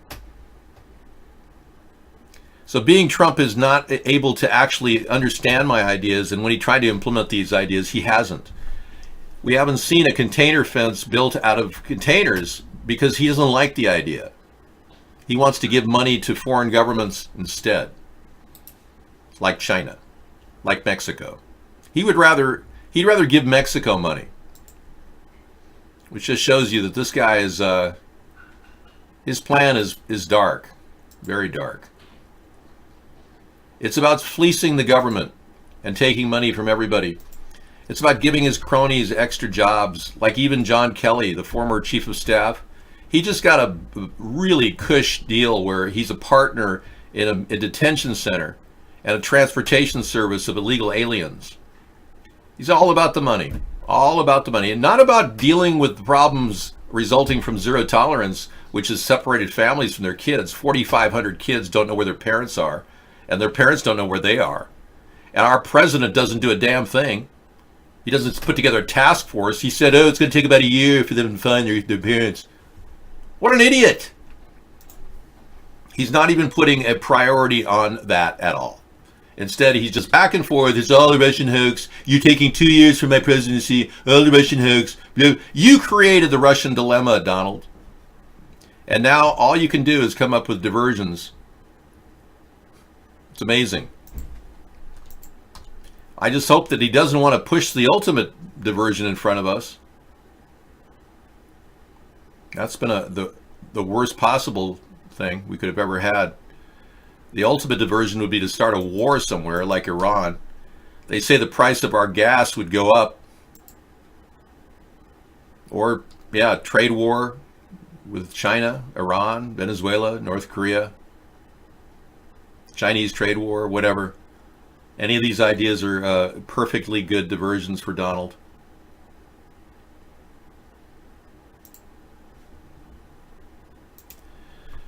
Believe it or not, it would be the ultimate diversion to legalize marijuana, but Trump won't even think about it. Remember, Trump's on record saying there's no climate change, and we know we had the worst winter in history with 70 below zero in the Midwest, and even snow in May, mid-May in Minneapolis. I mean, come on. Of course we've got climate change, and it's probably due to chemtrails, which Trump hasn't even mentioned that word. Nobody's ever heard him say that. Some people say, oh yeah, we heard him say it on Alex Jones. No, he just nodded his head because he was asleep at the time. You're not going to believe this, but we got to stop the chemtrails. And Trump's is like, oh yes, oh yes. Well, I'll tell you, China decided to pollute a tremendous amount at a cost to their environment, and they're now going to pay the price. So if they think their big, huge ascendant middle class is wonderful and everybody's got refrigerators and TV sets, that's great. I'm glad that they've improved their life and enhanced their life for 250 million Chinese. Actually, that's a good thing. We've helped a lot of people just by buying their goods. Look at it that way. But the real issue is, can China withstand the coming drought that they're facing? They're using chemtrails and publicly announcing they're going to be seeding clouds in China. They're telling their people that they're going to spray the air because they're going to bring moisture into the areas that are arid and drying out.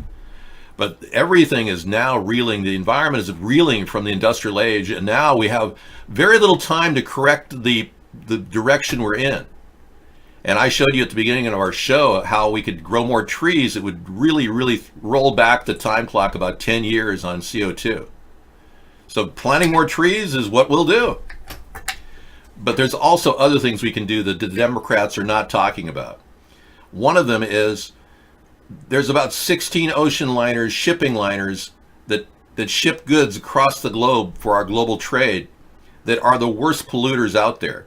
And if we offer to give these ships, the Maersk may even be one of them for all we know. We get the people on Maersk watching our show quite a bit. But they produce so much diesel pollution and air pollution that it's beyond belief. So if we could filter their air out of their smokestacks and do this for free, the government would step in and do that as just an offering, a service. Instead of penalizing these companies, just go in and fix the problem, innovate.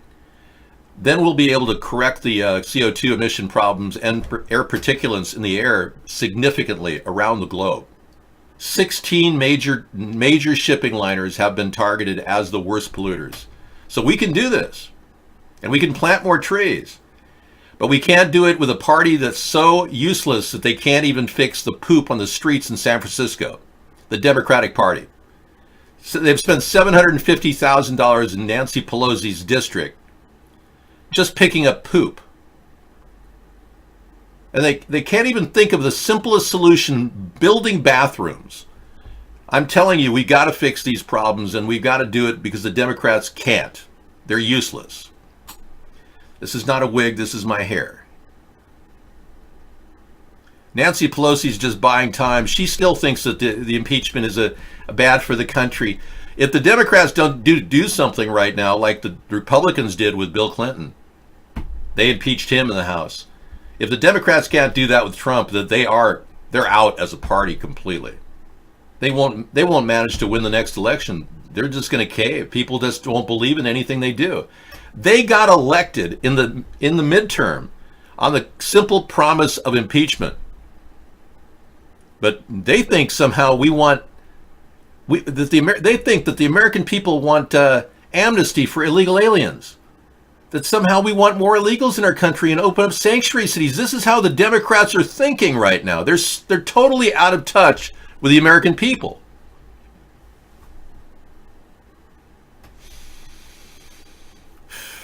Well, they do poop in plastic bags. Isn't that nice of them? And they set the plastic bags out for people to pick up. And then you can actually have there's an app that's available in San Francisco. You download the app, and all you have to do is hit your phone and take a picture of the poop, and it will geolocate the poop and send an email to the city government to clean it up. Isn't that nice? I think Nancy is becoming irrelevant, and she's too old and too out of touch. But bear in mind that there's not many people in the Democratic Party that can hold it together.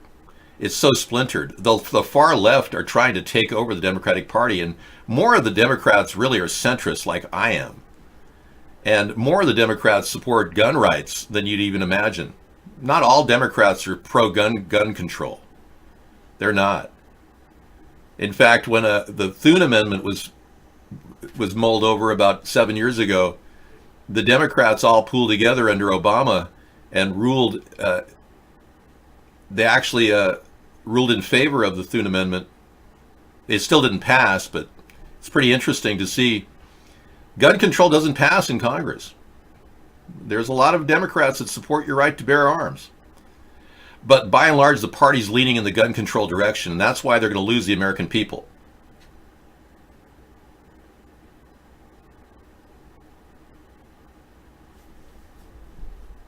Okay.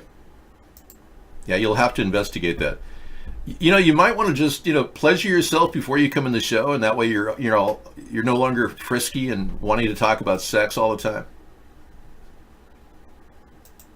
Yeah, poop and syringes. It could be like a sitcom. Be really a funny sitcom. The trailer park world was presented, of course, in Trailer Park Life. Yeah, but what about bag people? I mean, there's got to be some humor there. I can see a sitcom out of a makeshift tent with 4 or 5 families, constantly looking for food and begging for food and money while they're pooping in plastic bags. Wouldn't that be funny? I can see a sitcom like that being produced by the Illuminati. Yeah.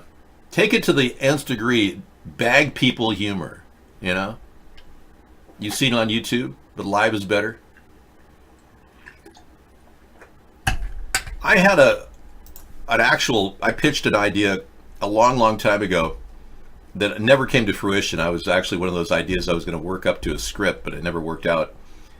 It was about people living in a gutter. It just was so unrealistic, though.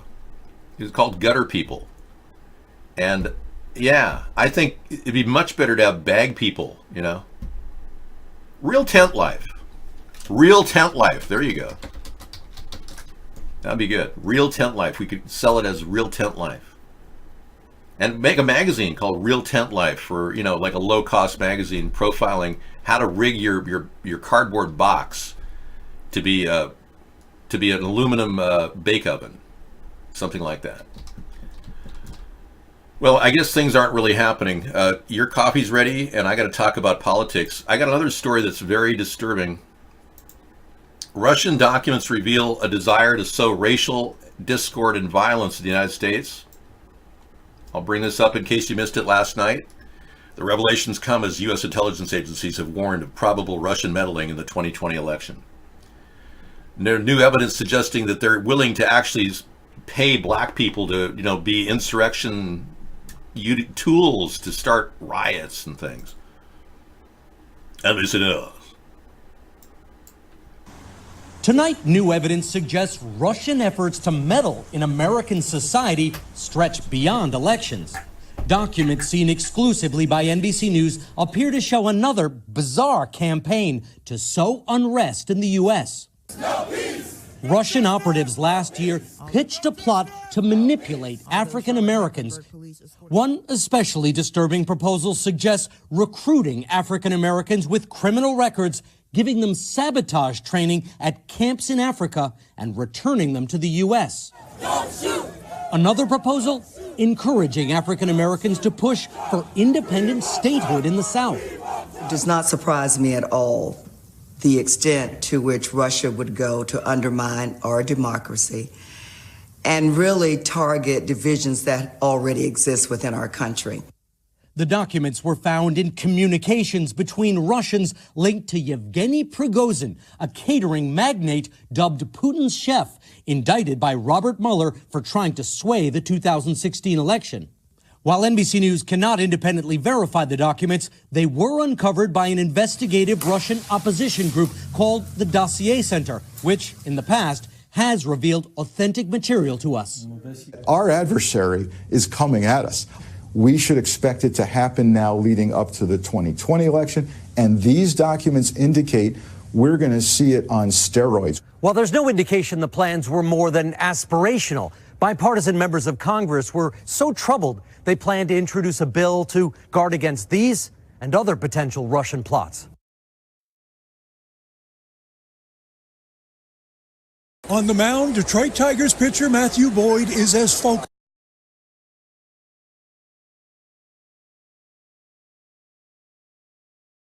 Anything they can do would help. Obviously, Trump is not solving the problems. He won't even acknowledge the problem with Putin. He didn't even mention the 2020 election and their meddling. Trump is on board with believing everything Putin says because Trump is owned by Putin. And you have to ask yourself, why are now files popping up about Michael Cohen and this Russian? None of this was mentioned in Michael Cohen's testimony. Michael Cohen went into jail saying he had more to talk about if the Democrats could get him a stay of jail sentence. Democrats didn't bite. Michael Cohen still has more to talk about. I'd get him out. I'd pull him out immediately. If I were the Democrats, I'd issue a stay of his jail sentence in order for him to actually testify against Donald Trump. There is evidence that he met with this guy many, many times. Michael Cohen exchanged hundreds of phone calls with an executive tied to a sanctioned Russian oligarch, according to newly unsealed federal search warrants that show the two sides were closer than either previously admitted. So this is very good telling evidence that Michael Cohen still has more to talk about. And he kind of alluded to that when he was going into jail and the Democrats didn't bite.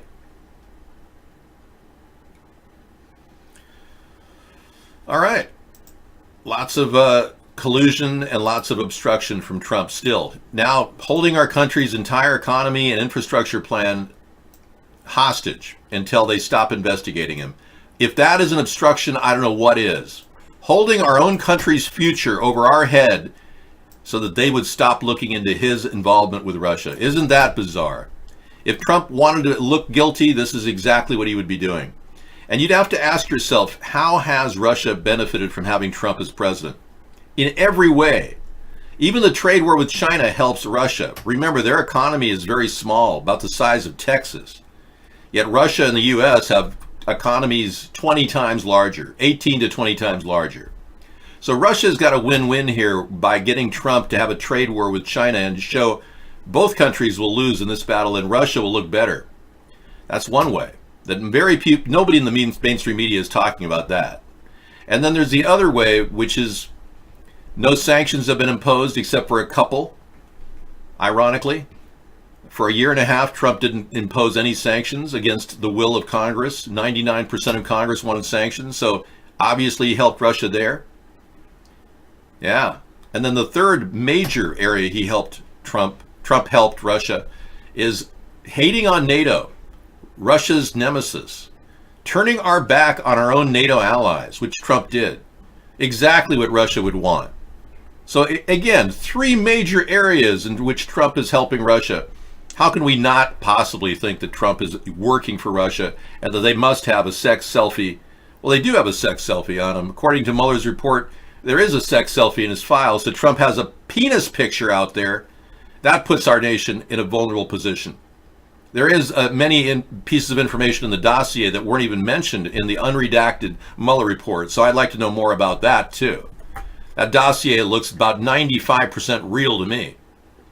And Oleg Eravinkin did die right after he handed that dossier over to Christopher Steele. So all of this information is relevant and exculpatory information that would be used in an impeachment trial.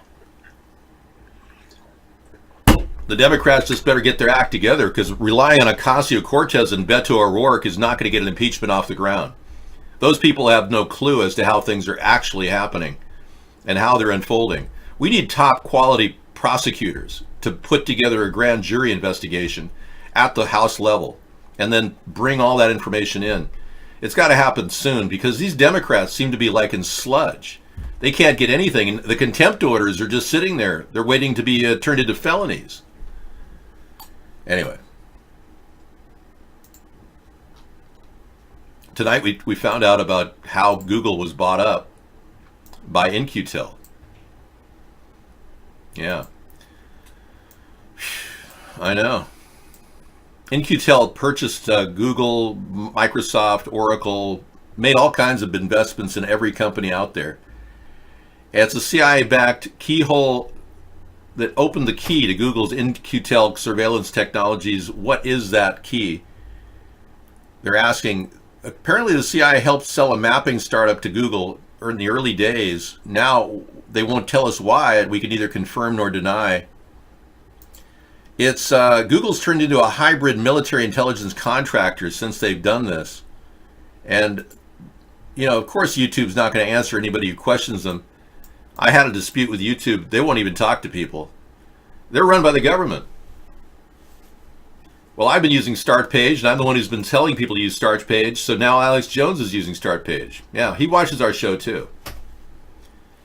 You know, the day I broke the story about Abbottabad being a fake event in which Osama bin Laden was not actually killed, it was a fake Osama bin Laden. When I broke that story, I went in and I watched Alex Jones do the entire show I did out of his SUV on his cell phone, repeating everything I said.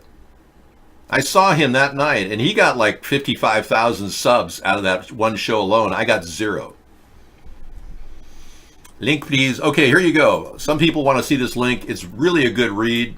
It'll definitely open your eyes to how DARPA has been controlling the social networks that run our country and censor us whenever they feel like they want to censor us. It's crazy. You want Hillary watching? You know, I'm really impressed with you guys. You haven't had a request for the, for that young guy, turtle guy so far. That's impressive. The turtle guy hasn't come into your life yet. You're making progress. But you still long to see Hillary approve of everything. I know. I'm still obsessed with this picture. I mean, if that isn't the look of pure evil and greed, I don't know what is. That's just so weird. I've seen speed freaks like that. I have seen speed freaks come out of speed dens of inequities, crack houses and things. That's what they look like. Not the kind of, pot smoking look like Elon has, which is kind of a cool look. A totally, speed freak buzz look that woman has. And I still don't know if she's really Eva Abadan. Their faces are almost identical. Yeah, and Eva hasn't tweeted since 2015 when Ocasio came on the scene. So a little light makeup, maybe some new lighting, and you've got yourself a brand new look. And I would like to see her economics degree from Boston University with her name on it. I would like her to show that to the American people to prove that she actually has a degree in econ. I don't think she does. I'm going to have to say no to that one. Totally unbelievable. But Hillary may run again, right? That's right, David. I may run again. I love the Tai Chi. The Tai Chi is fantastic. Oh, yes. And this time she won't have the random misfirings of her neurons. The new and improved Hillary is an amazing clone. She'll probably convince everybody she's Clinton. And she speaks just like her. She's had lots of training. You saw the clone. She made an appearance the day that Hillary collapsed at the 9/11 event in 2016. So the clone has been already shown to the American people. She's very interesting. I mean, she talks just like her. She looks like her, but she is much younger looking. So count on Hillary running for 2020. I seriously think she will. Because Donald Trump couldn't even begin to prosecute her, and he's so inept that he couldn't even prosecute a fly if he tried. Okay, we now have a request for Larry Sinclair. Hold on, please. Where Senator Obama exited the limousine with $250, which was provided to him by me. Returned a short while later with an 8-ball of cocaine, which he gave to me. I did ingest a couple of lines of cocaine, and shortly thereafter, Senator Obama produced a glass cylinder pipe and packet of crack cocaine from his pocket. Obama then smoked the crack cocaine. I performed fellatio on Senator Obama in the limousine during the time Senator Obama was smoking crack cocaine, after which I had the driver take me to my hotel, the Comfort Suites, Gurnee, Illinois. Okay. Thanks for telling us where you went. You notice how he had that sniffle 3 times during that speech where he did that, where you could hear the coke, rails of coke coming. He was probably on coke during that entire event. I've never seen a comedian do Bush as a good guy, except for there's a couple guys that did really well with Bush. Yeah, one guy in particular, he did an Obama, and then he ended up dying. Yeah, there was this great comedian. After I did my blackface, he did his blackface, and he made money on it. I never made a penny on it. And it really, because I did it for pure satire, for the art of satire. There are a lot of people that like to capitalize on things, and he did. He tried to capitalize on Yeah, a lot of things. I have his, Steve Bridges is his name. I had him impersonating George W. Bush, probably one of the best impersonations I've ever seen. Take a look at this. So Jeff Foxworthy is brought to you in part by Dodge. Please welcome a very special guest.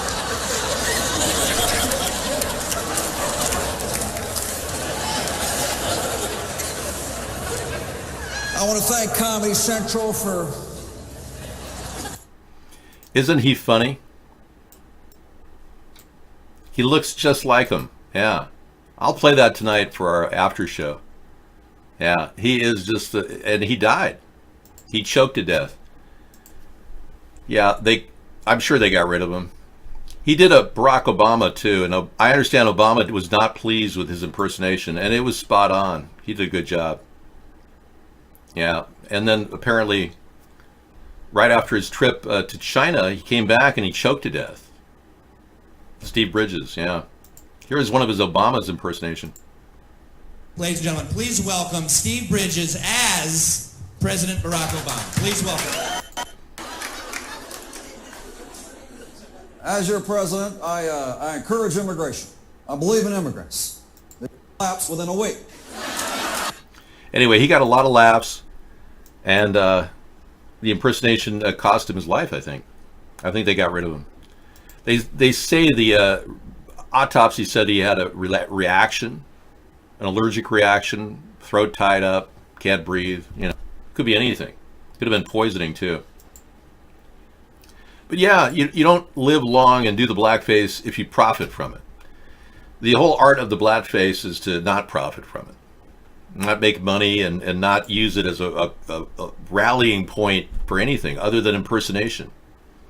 And that's why I don't go around doing blackface and exploiting it on our show, because I don't really think that it needs to be done again and again and again. One impersonation of Barack Obama as a puppet president is enough for me. And then I did two. So I'm on record having done two. But you can't do it in, any other way. All right, Sarah's going to come in and talk for a bit. I will be getting some dinner, and I guess you didn't have any dinner. You just had some sleep. Okay. Thank you, Sarah. Unless you want to eat first and... No, I'm good. Okay. I'll be back. Right. Yeah. Okay. Yeah, I'm doing very well. There we go. Okay. Goats, the men who stared at goats.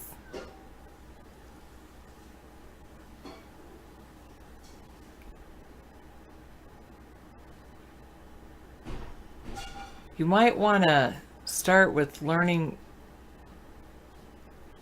English and how to communicate.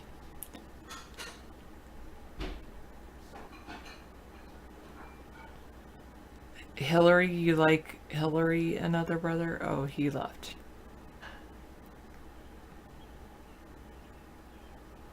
Let David eat, then I'll eat goodies. No. I'll eat after David eats. Make sure it's good.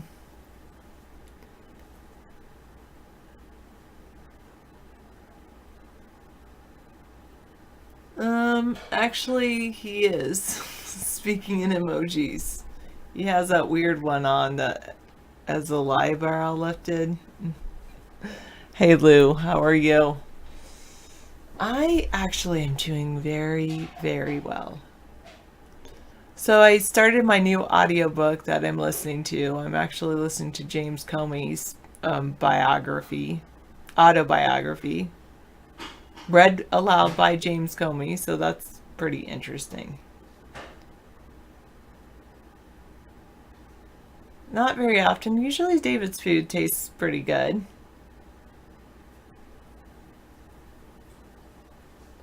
Why? Well, I like to check out books from my library, my local library, audiobooks to listen to back and forth to school, and it sounded like a pretty interesting one.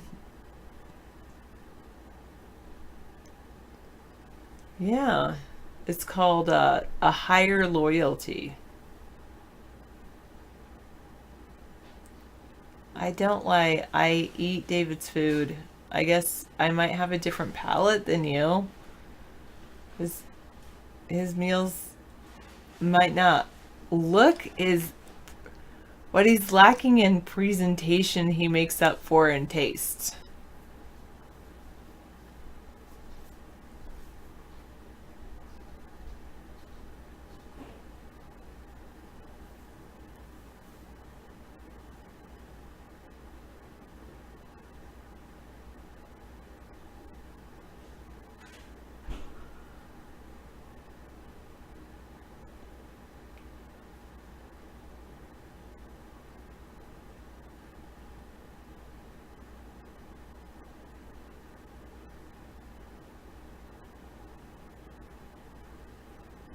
Well, it's a digital file, not cassette junket anymore.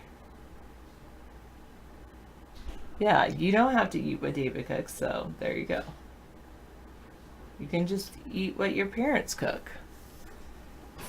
Or maybe you can learn to be a good cook and make sure you have you done any cooking yourself? Or do you just have other people cook for you? I don't want to do the cooking, and maybe that's the thing. It's like I appreciate someone who cooks rather than regardless. Just because I don't want to do the cooking myself.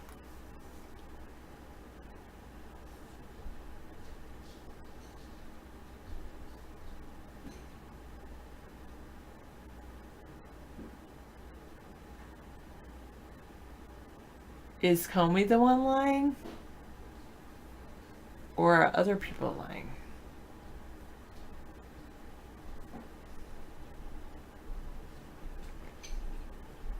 They're all liars?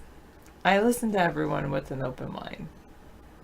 But then there's certain people I treat everyone with an open mind to start, and then I shut certain people off.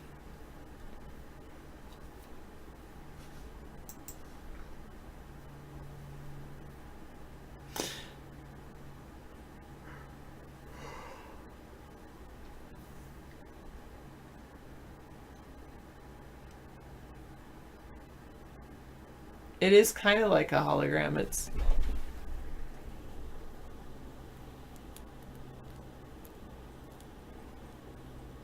It's multicolored, and I don't know, maybe it's got a clear plastic on top.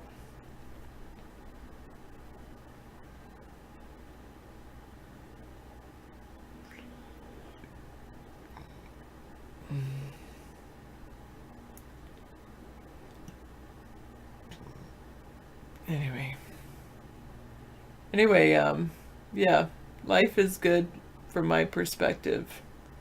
I've got some planning to do.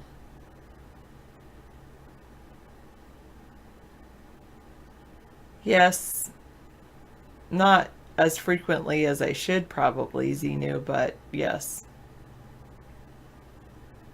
He said he used beef. What did he use? He said he claimed to use beef sausages. It's not pork, and it is no nitrates or something. No, I have not had any wine tonight. This is just how I am when I am tired and possibly need some sleep. I think he's moved on. No, these are no longer Y2K supplies.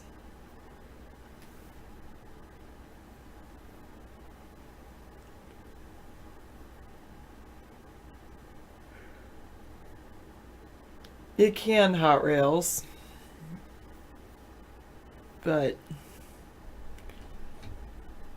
really?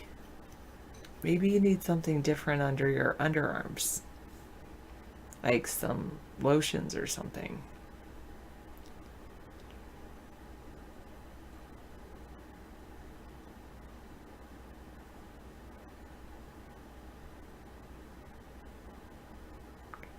Hello, Cho. No, that's even worse, misanthropy. I don't know.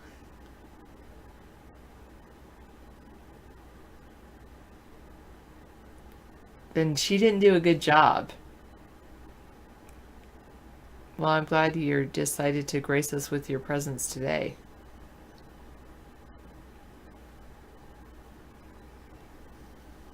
And why did she do that? That's just... Oh, waxing. Actually, sorry, you're right. Waxing your underarms. Yeah, I'm sure it does hurt really bad. Waxing. Yeah, I was going to say, what did you do? Waxing. I could see how waxing would be bad. And would bleed. Oh, man. No, I haven't waxed. Thank you, 809. Well, you know, you have to think more highly of yourself, Joe.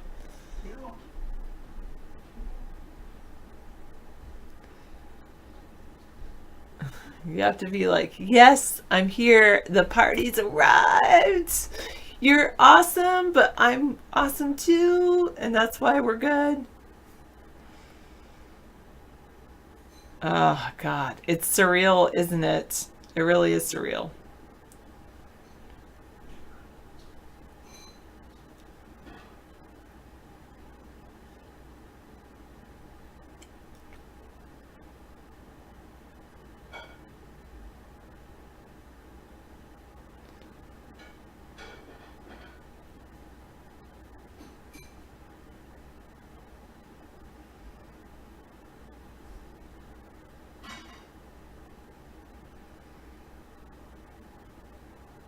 I'm just sorry. Sorry, Hot Reels. You feel like you're going to wake up like Dorothy from The Wizard of Oz? I know, this world. But, you know, I'm doing some great things regardless of who our president is. What legit shows would I want to watch? I don't know, because it's kind of nice. I used to love Amazing Race. I still like watching Amazon Prime so I can watch Amazing Race.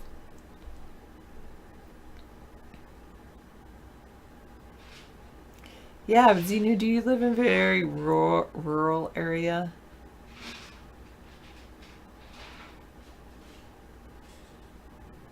Thank you, Taken, because I do love Amazing Race. Oh, I loved this one show called The Kindness Diaries.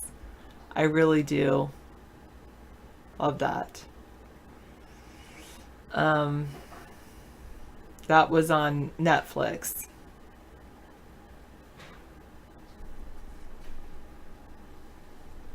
Yeah, I understand. I mean, once Amazing Race took on the Survivor people, then it became a little bit weird, but anyway.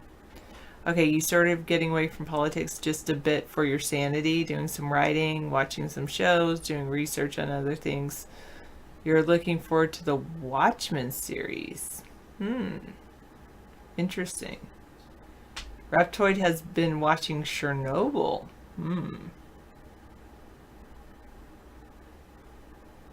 Yeah, sometimes you're right, Misanthropy. Anyway, other shows, good shows I've watched. I saw something about an Australian show. It's amazing how many shows I've watched and how few actually stick with me. I haven't seen the new Twilight Zone.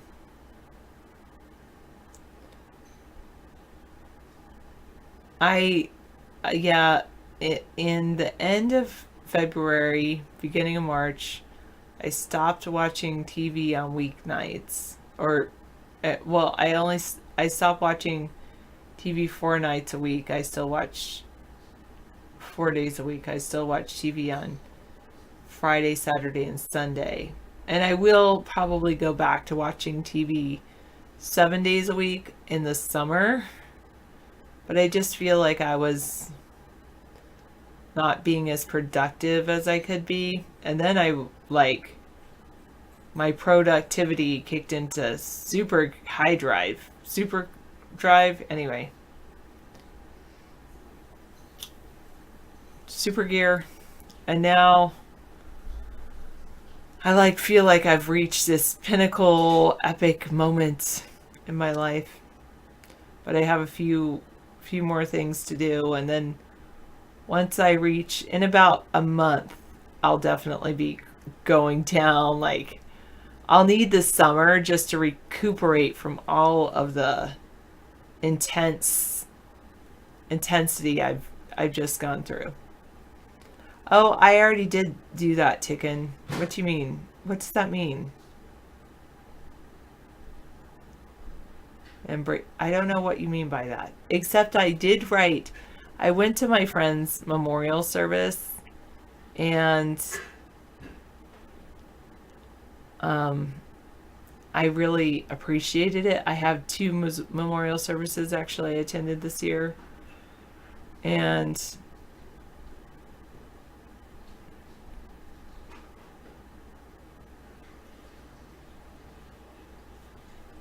a War Game said the new Twilight Zone. It has been so far. It was very matches the first season. It very much matches the first season of the Twilight Zone. It doesn't copy the episodes, but it is a collage of what is current in social events. Ooh, I like that. The original Twilight Zone almost got canceled for that, so expect a lot of current events. Subject: misanthropy. Yeah, that's a good thing. I like that kind of deal. Maybe I will get back into that. Who's doing that? Is that the new Twilight Zone? Is that a Netflix thing, or is that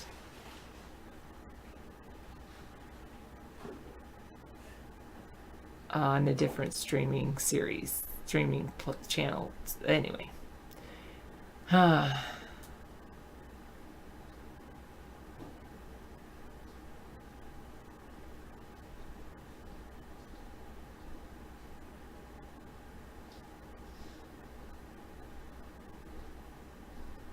Okay.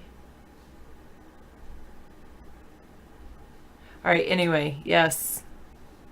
I've just been super busy. Super busy.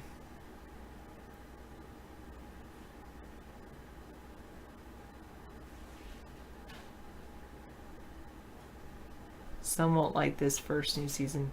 Is the new Twilight Zone on Netflix?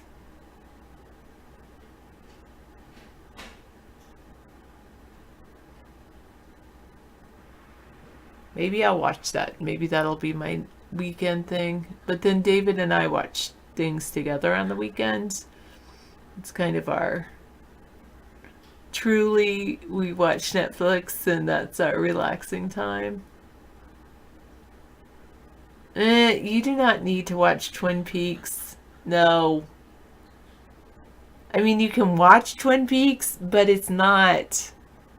Oh, God. No. The original Twin Peaks? No. You really don't need to. I've seen it. I mean, it was okay, but it's not like on my rewatch list. It's too weird. It's just weird. It's very weird.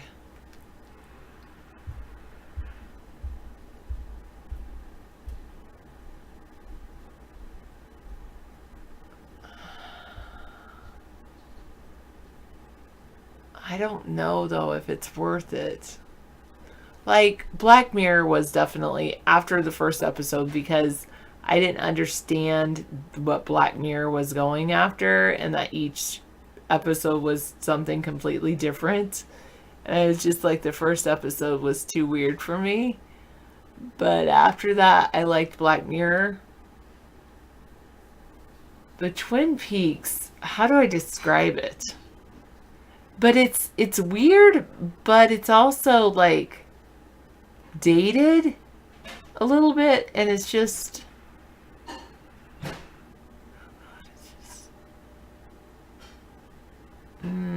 I don't know. I don't know how to describe it. I mean, do I regret watching it? I guess not really. It's okay to watch. Would it be on my like top 100 things to watch in my life? No. I talked about the tomatoes that you had pulled out of your garden. Yes, 10 months to sit in the window. I should probably just eat it like an apple. Well, no, actually, I think we should compost them. They're better organic They're material. so hard. I think it's a genetically modified tomato that came out of the garden. Because, I mean, what green tomato stays green for 10 months in the window? This is so strange.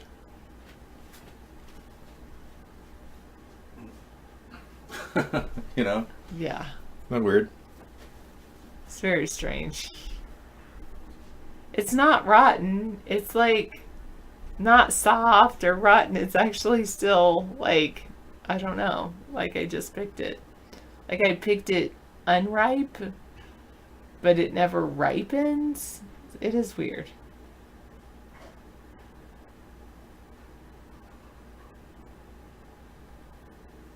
Evergreen tomato worth money, Bob says. Hi, Bob.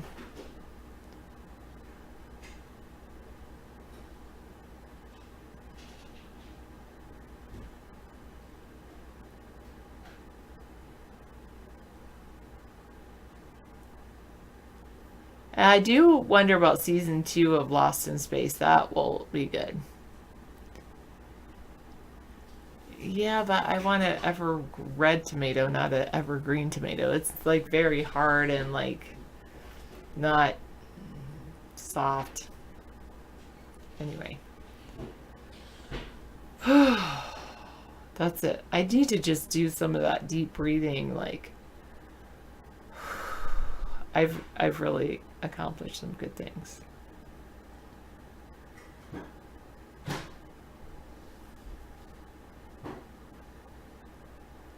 I will say Twin Peaks did a good job of reeling me in. It's just too weird. It's just weird though.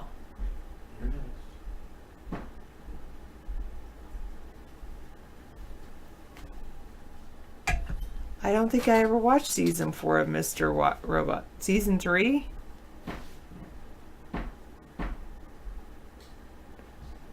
Season 3 was a little strange where they were out in the farm quite a bit, right? In season 3.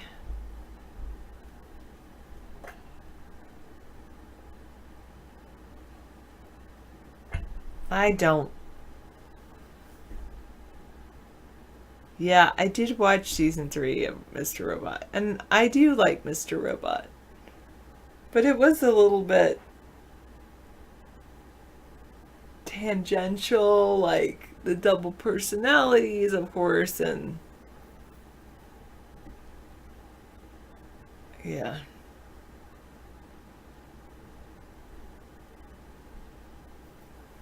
That's true. I've got friends that do, well, not friends, but I went to I met a scientist that does kind of genetic stuff with wheat.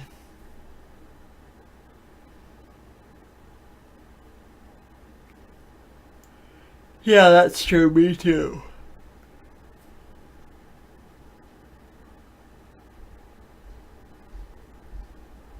Okay.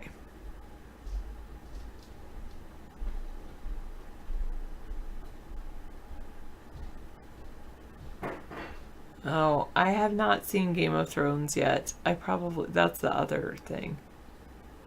I usually wear like yoga pants and a cotton shirt. Yoga cotton pants and a cotton shirt.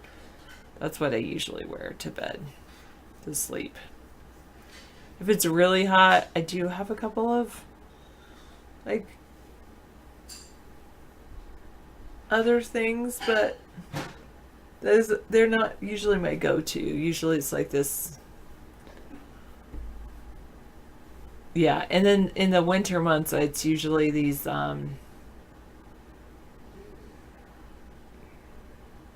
32-degree below,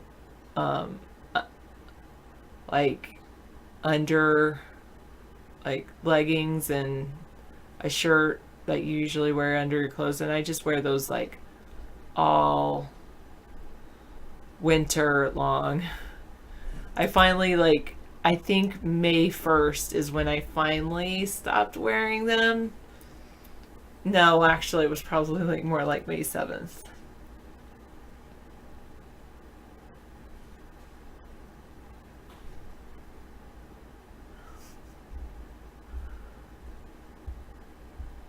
Did you get her number, Meta Nemesis?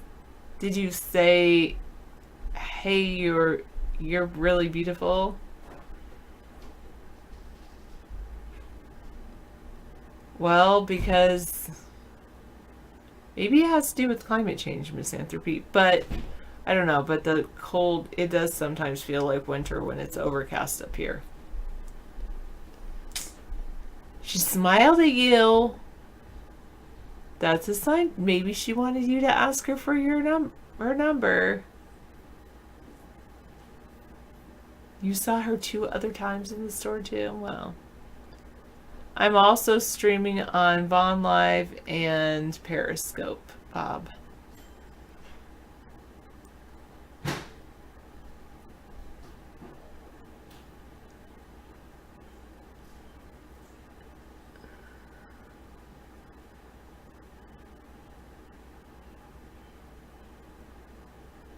No chemtrails where you are, Simple Eagle. Okay, thank you.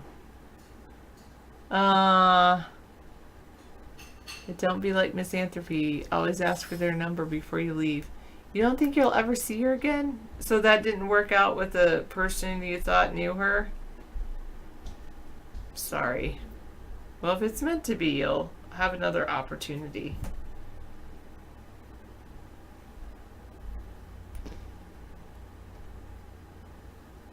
You just have to do it, guys. Just do it. I done my nickel. That person uses Periscope, and Senator Big something something, that person uses Periscope.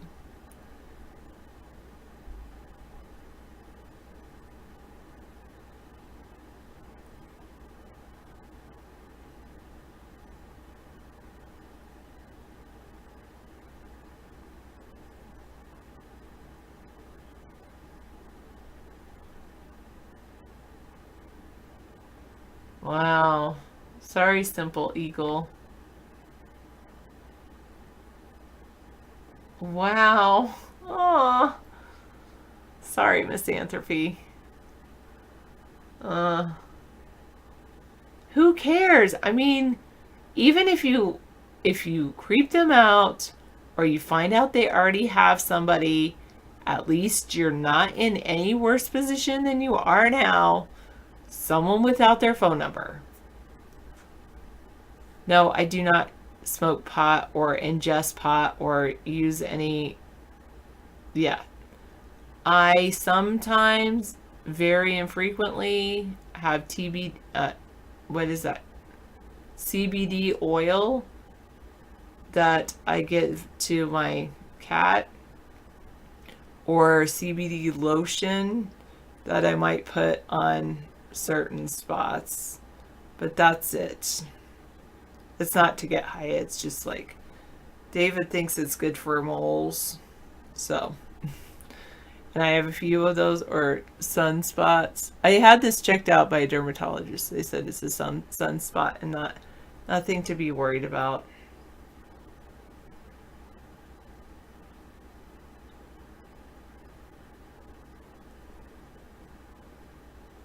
I know women are weird. We want guys to ask us for our phone numbers. Except if I'm in a relationship, I'd say, I'm so sorry, I'm in a relationship. You're very kind and I appreciate that. What would I do if somebody asked me for my phone number? Yeah. I'm very flattered.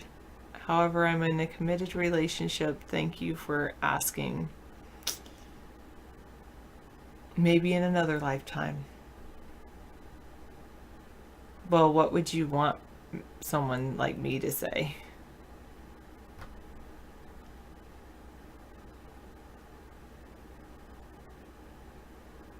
Thank you, Bob. I appreciate that.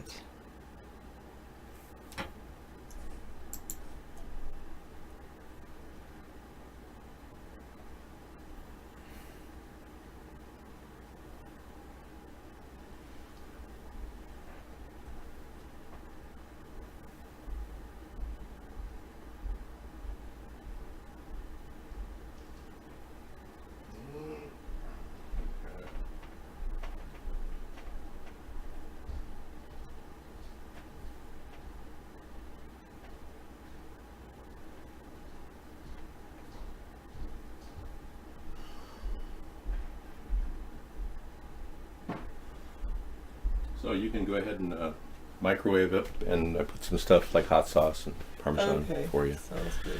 And there's a couple of Brussels sprouts in there for you. So enjoy. Dinner will be scrumptious. That beef was great. The beef sausage, man, that's got a taste to it. It's got a really nice little bite. You can add hot sauce to it. It's really good. Okay. I had my fill. Okay. Pursue your dreams and don't be afraid of rejection, because then you won't be in any worse shape than you are right now. Yeah, there you go. That's, that goes for whether you're asking a woman for a phone number, or you're applying for a new job, or pursuing your dreams. Exactly. Don't let the fear of rejection hold you back. No excuses. You all have excuses for that, I'm sure.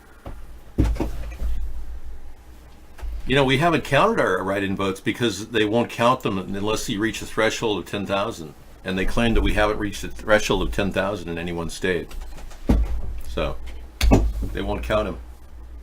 Mickey Mouse got 10,000 in one state one year. Thank you, Sarah. Awesome. Enjoy dinner and whatever else. Studio audience says, thank you, Sarah. Yeah, we don't have a studio audience. I just have this little device that tells me what to do. It says applause on it. It's called Instant Audience. You get crickets.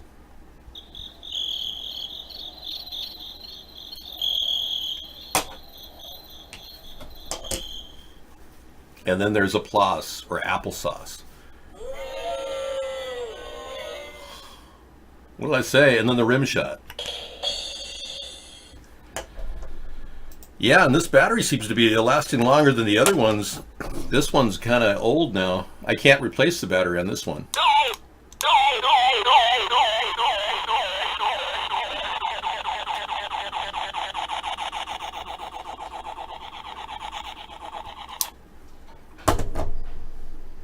What do you need to clarify? I don't know what state he got the 10,000 votes, but it doesn't even matter. I threw that out there so you'd understand what I'm talking about. Well, you live in Dog Central. Bob's out baiting pit bulls, yeah, and he thinks that's okay to bait pit bulls in his area. He's trained his 2 German Shepherds to gang up on one pit bull and kill it. And he thinks that's cool. They've already got like 4 kills to their name, right, Bob? Yeah.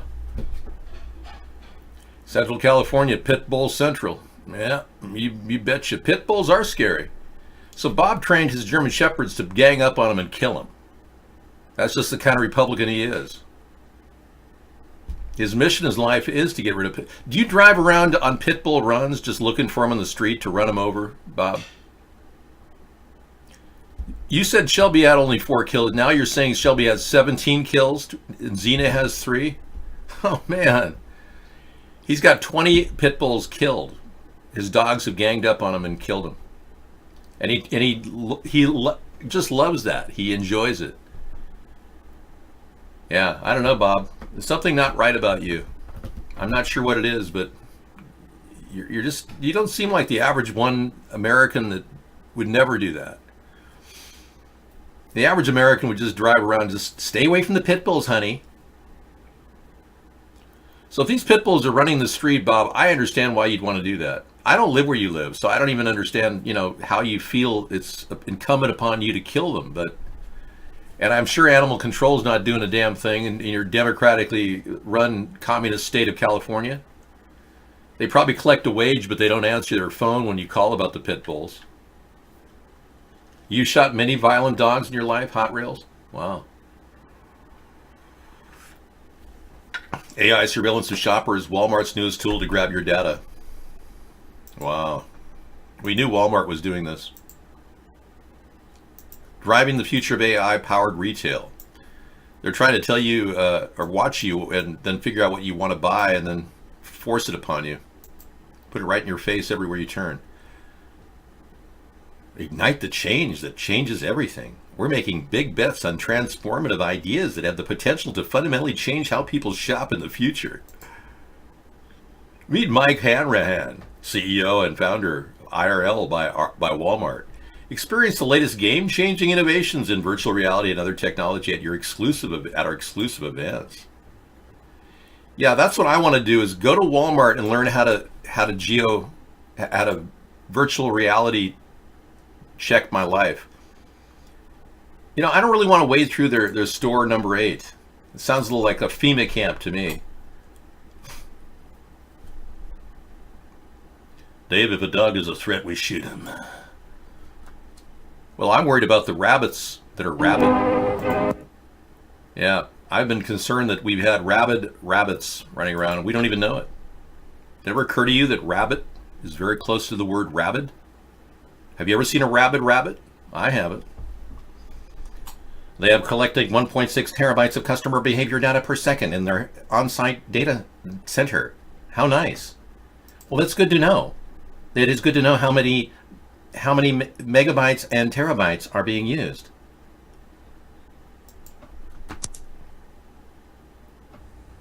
No, we can't play any Walt Disney stuff. That's all monetized, Pirate Salty Dog. Yeah, I can't play any Mickey Mouse. They'd slap a monetization charge on me in seconds. I was risking it earlier with Steve Bridges. They'll probably monetize me for the work he did before he died and was killed. The rabbit hole is valid, yeah. We're down it. We're in it right now. Where do you want to look in the rabbit hole? You want to go to my website, Cool Rock, and check out our rabbit hole? Yeah, we've got a really cool online community, fun and free. You can ditch the ads by hitting X like that. Get started. Enable your Flash player. Allow. And voila, you're off and running. You've got iVlog and you've got the potential to chat in any one of our rooms. We've got Vaughn on the left and iVlog on the right. Yeah. And Cool Rock is a cool place to find music. You can play music with an interactive computer right here.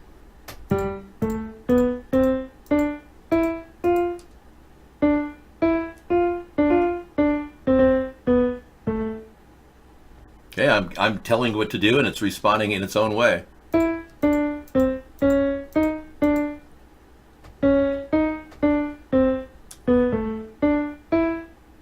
This is as close as you can get to talking to a computer without actually speaking. Now this is the poor man's Alexa. It won't respond to you except to play notes back at you.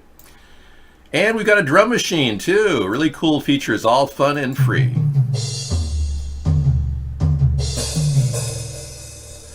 And of course the harp for pleasing sounds.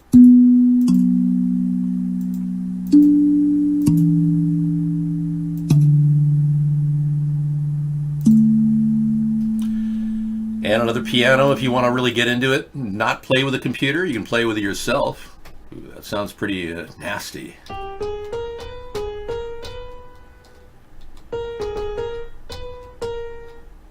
Okay, and in this section is the really cool part I was trying to get to, and that's Cool Rock's VR Center. Produced by Mr. Doob, and thanks to Mr. Doob, who I haven't been able to reach, I've been trying to find him. He's got all these free plug-in VR systems out there where you can, cruise in the heavens. So you want to go travel in the clouds? You can direct anywhere you want with your cursor. Any of these things are really fun to look at and play with. Here is a guy. Oh, wait a second, that's you. Hey, put that hanky that hanky needs to be put away. There's a garbage can for the hanky. Okay, we have you. Could you please cover your webcam? Thank you. And this button right here, the type button, next to that in the center of the console, right next to it is this thing. And this thing really gives you some pretty cool VR systems that are out there. Yeah, this one breaks into multiple ones from there. Each one is a completely interactive virtual reality experience. Ooh. Yeah. Okay, while you're freaking out, I'm going to leave the VR system so that it doesn't cause any random synapses in your brain. It is currently operating at 4,000 terabytes per second. Beep. It is migrating to a new platform. Beep. Beware, beware. Beep, meet, meet. Okay, so that's the kind of technology we've got at coolrock.com. Okay?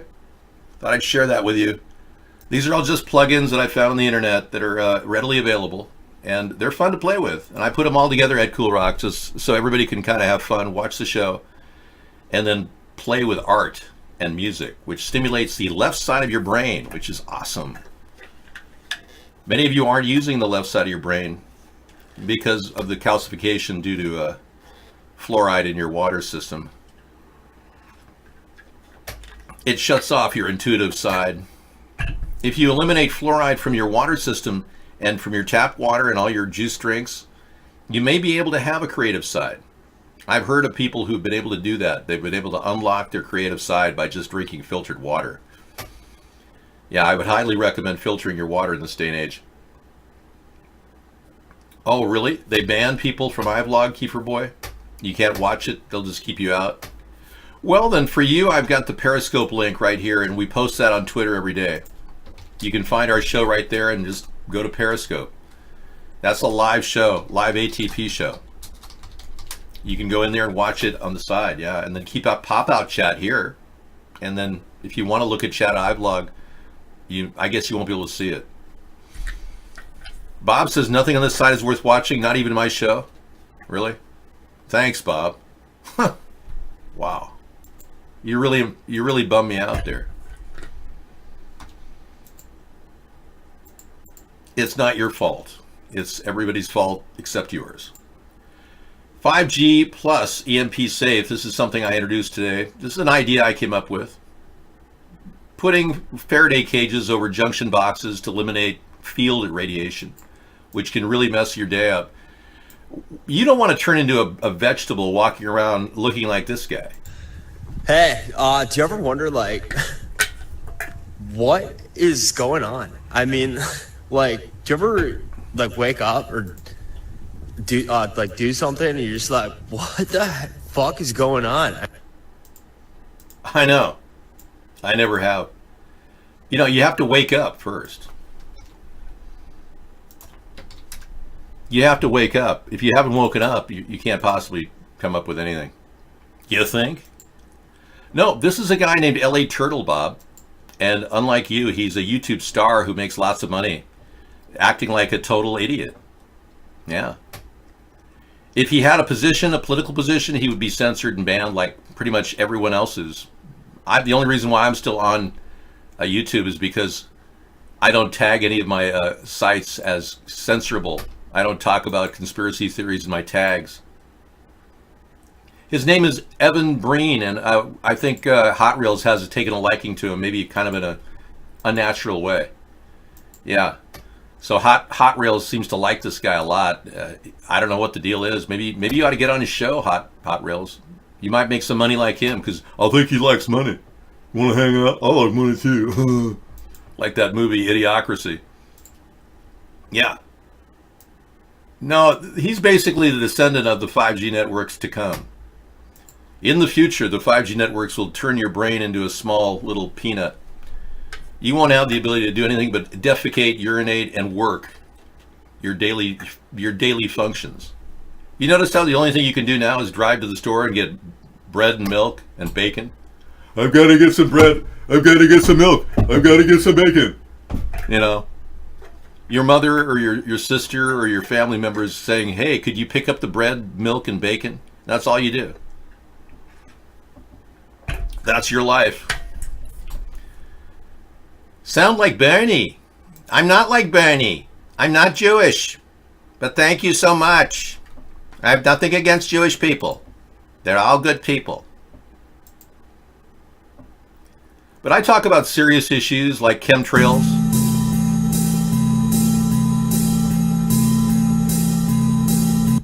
But, you know, you don't have to freak out. I'm not obsessed with Larry Sinclair, and I'm not obsessed with that guy, L.A. Turtle. You are. Okay? This is not your show. It's my show. Wow. You just don't get it, do you? Maybe you need a few more zaps of the 5G network. Put your head next to the smart meter and go, ah, thank you. Yeah, your brain cells will be activated immediately. Or maybe tumors will develop. Either way. You'll have some definite changes. These things, like RF frequencies, do alter your DNA. Oh, your wife's been using the Walmart e-shopping app. They load the car for her. Well, I assume she's overweight. So you're probably hurting her by giving her that app instead of going and getting her butt in that Walmart and picking up that stuff. Have you ever heard exercise is good for you? How many pounds overweight is she? Would you guess maybe 50, 60? 5'10", 145? Really? That's pretty slender. Well, I take it back, and she's not overweight. She's, in fact, very close to her BMI safety index. I'm glad she's taking her time and enjoying Walmart's special privileges. Just think how she'll fit in at the FEMA camp. Oh my gosh, a phone call. Uh-oh. We got one of those people.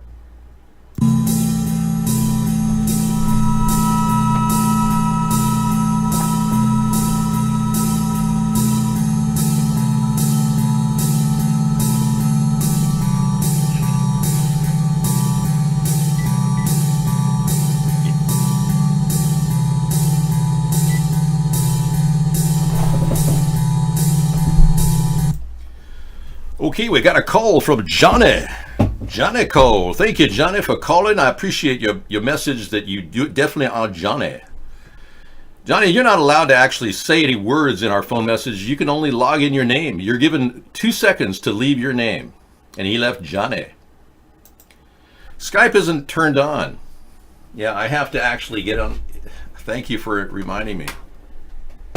Yeah, I actually had to get my technology going here and tune into my VPN.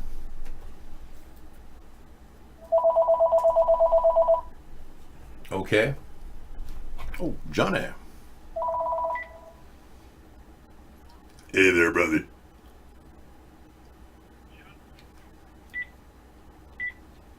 Hey there, how you doing? What can I do for you, man?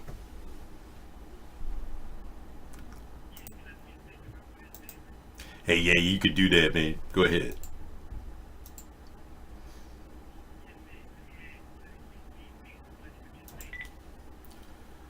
Oh my gosh.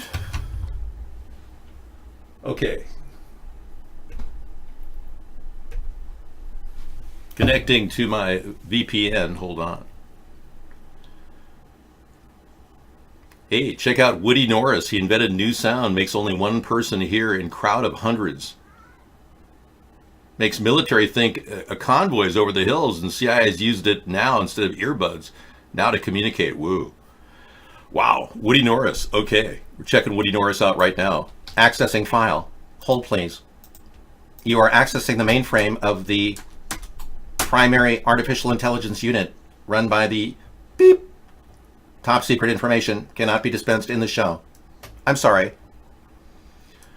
Okay, here he is, Woody Norris, hypersonic sound and other inventions. We got a 13-minute video coming up tonight. Thank you for that. Cool. I needed new technology. This will be a TED ceremony, but I can't play it because they monetize it. But there he is.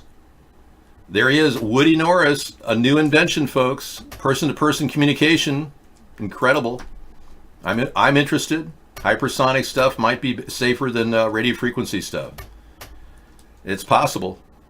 Just like infrared is seemingly a lot safer than FM transmission. Okay, play that tonight.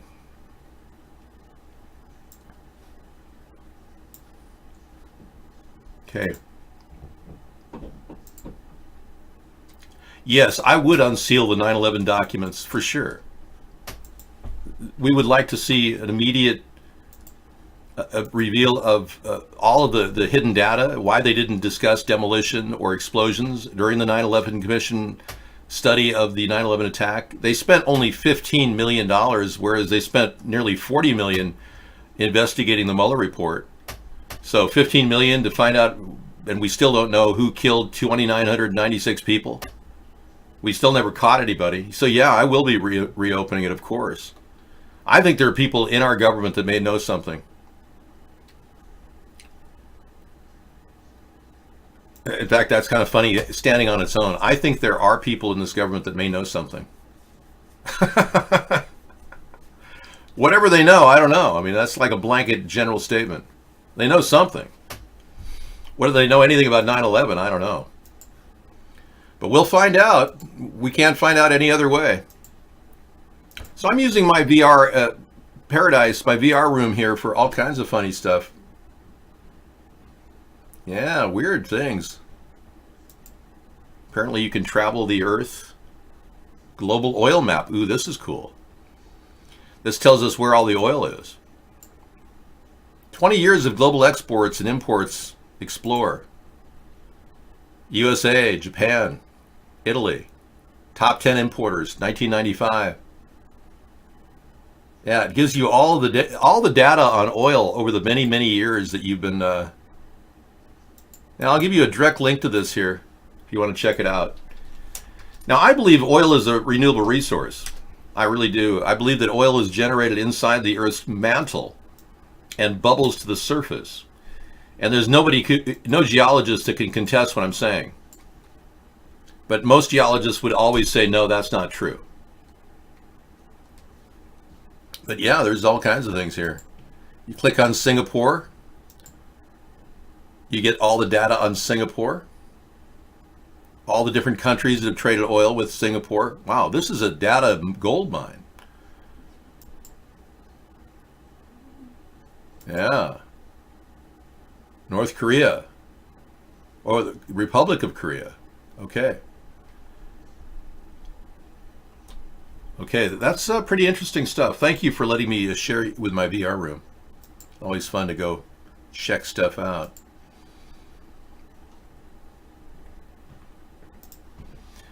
Yeah, I guess all this technology at our desktop is almost overwhelming, you know. It's like, gee, I've got heaven on my desktop. Lord, are you there? No, you got to wait till you die to talk to God, apparently. Yeah, that's what they say. Any of you trying to talk to God will find yourself in a mental hospital trying to talk to God. But if you have any quick questions, maybe I can get through for you. Yes, go ahead. Caller. Hey, God, am I going to find a wife in my life? Get my act together? You will seek that which you will have. It's like Confucius say. Huawei is a company that has every reason to be treated properly. There's no reason for Donald to create a big rift with Huawei. Yes, God, why do people kill in your name? People have fallen to the dark side. Thanks. God, why did you create Satan? It's an experiment in positive and negativity combined. You can't have the yin without the yang. Boy, you got all the answers, God. Now, I'm not actually talking to God. I hope you realize that. I'm pretending to talk to God, which I would not do because I don't communicate with God. Thank you. You know, and Huawei is actually a good competitor. You know, we've got to stop behaving like we're going to somehow China and other nations out of a market by using tariffs. It's just a bad way of treating, like, look at solar panels. Most of us would have solar rooftops by now. If only Obama hadn't imposed a 31% tax or tariff on solar panels. We would all be putting in cheaper solar panels right now. And then Trump upped it up to, I guess, 31% now, and 250% on new startups in China doing solar. That's ridiculous. No new startup is going to be able to sell to the American market with 250% markups. No, there is no wig. This is my real hair. And as you can see, I'm pulling it. It is my real hair. Thank you. A little bit, it's not a fluffy day. It's been kind of a... I think the humidity level is about 50%. Next time you show oil countries use most recent data, like 2014, believe me, I would. But you can go there right now and check it out yourself. Why are you bothering me with that, JPF? I gave you a link to an interactive VR system that gives you complete oil knowledge within seconds. I don't think you could get a better link on Earth. It's a beautiful hairdo. Yeah, well, I like to bring you the future. Hopefully these will be real clouds in the future as opposed to chemtrails. You know I don't like chemtrails. Right now we've got these.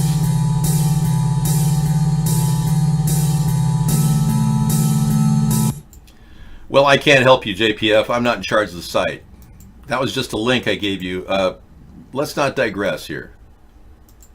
Yeah, that's chemtrail, whereas this is a natural CGI cloud. And I can go anywhere here in heaven. Yes. I haven't met anybody in heaven here yet. I'm still waiting to run into someone. Well, let's be clear. Yeah, I've been asking if I could talk to JFK, but, that hasn't arrived yet. The people who got him killed are still in power in America. I'm hearing him come back from the grave here. And until and unless those people, yeah, this is pretty heavy, are imprisoned, America won't ever be free. Ooh. Talking to dead people in heaven. David, are you flying through the chemtrail? I am. I'm navigating through the chemtrail right now. We're looking for news here. Oh, here it is. Golden City finds itself less golden. Debate ignites around real-life virtues of capitalism versus socialism.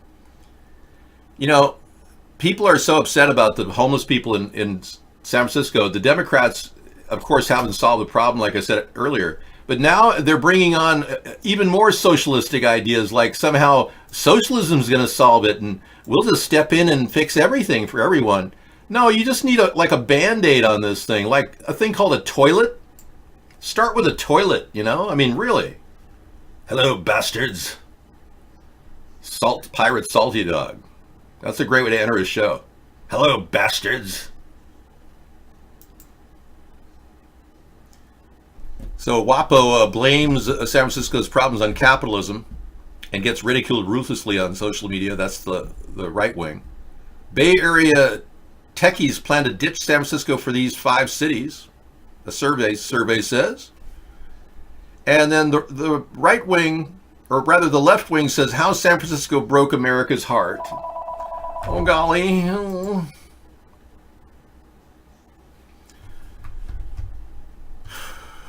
Okay, I just don't really want to read this story. Next. Help me, help me. I've got a pretty good little site here to check out America. Any state you want, you can find out about it. By the way, Washington has proven to be, according to the statistics, the best state in the Union. In 1853, the Washington Territory was formed from part of Oregon Territory. Named in honor of George Washington, Washington was the 42nd state to join the Union. Okay. Majestic Cascade Range. What they don't tell you is that Washington has a massive, and I mean massive. So that's the thing, you can get anything you see here on the site, you can immediately come back to. And you can always hit the refresh button at coolrock.com. But no, I was going to check out the state stats, the budget for World Debt Clock. Shows that Washington is simply borrowing money. Here's the World Debt Clock, the U.S. debt clock. U.S. debt is now at $22,316 billion right here. Massive debt, constantly plaguing us throughout the year. And, you know, right now we're barely paying the interest on our debt. Yeah. So let's go to the state clocks.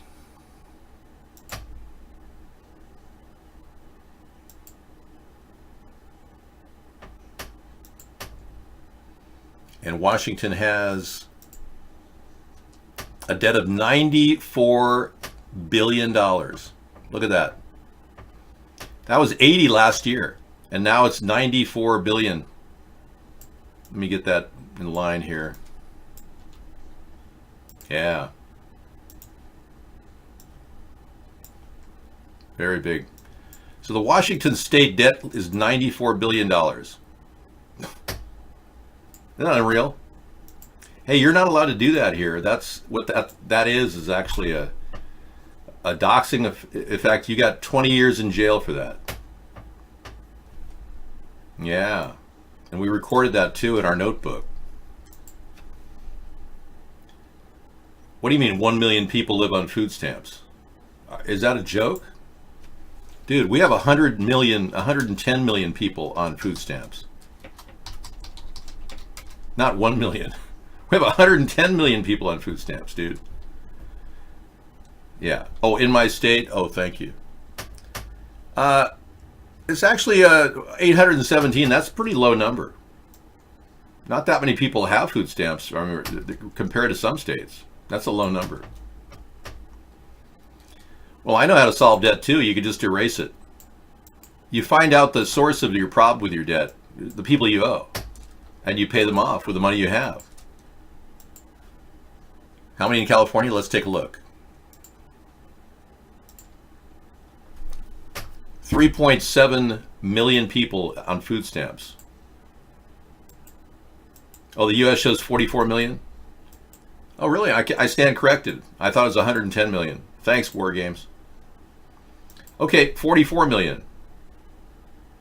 I was certain it was 110 million, but maybe it's just extended welfare and other things as well. Maybe it's not just food stamps. That may be a skewed statistic because it may only deal with U.S. citizens receiving food stamps. Illegals get food stamps too. Yeah, that may be a skewed statistic. You may want to rework that one.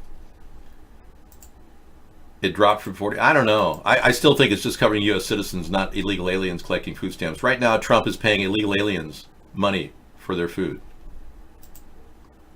Each of the 42 million have about 2 children. Yeah, that's true. Well, people who are in debt and are on food assistance as well as welfare are having children, whereas people who aren't in debt and surviving financially are not having children. So the model for the future really will involve people in debt having more children. That's why I'm building a $500 a month basic income plan for the American people. For the American people. Most everyone is shackled by the dollar, as you know, and I believe that people can be freed from the dollar. We can actually build an infrastructure bank that could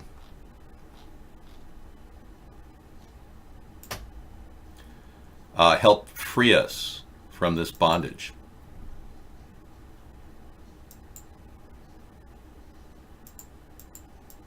That's weird. I'm looking for my... Oh, here's my Arctic warming, methane is melting now video from 5 years ago. A concerted effort to blow up one or more supervolcanoes, because that at that point, that is the only thing that can save planet Earth. The only thing is by going into a deep freeze for a couple of decades that will refreeze the Arctic. Okay, so Okay. that means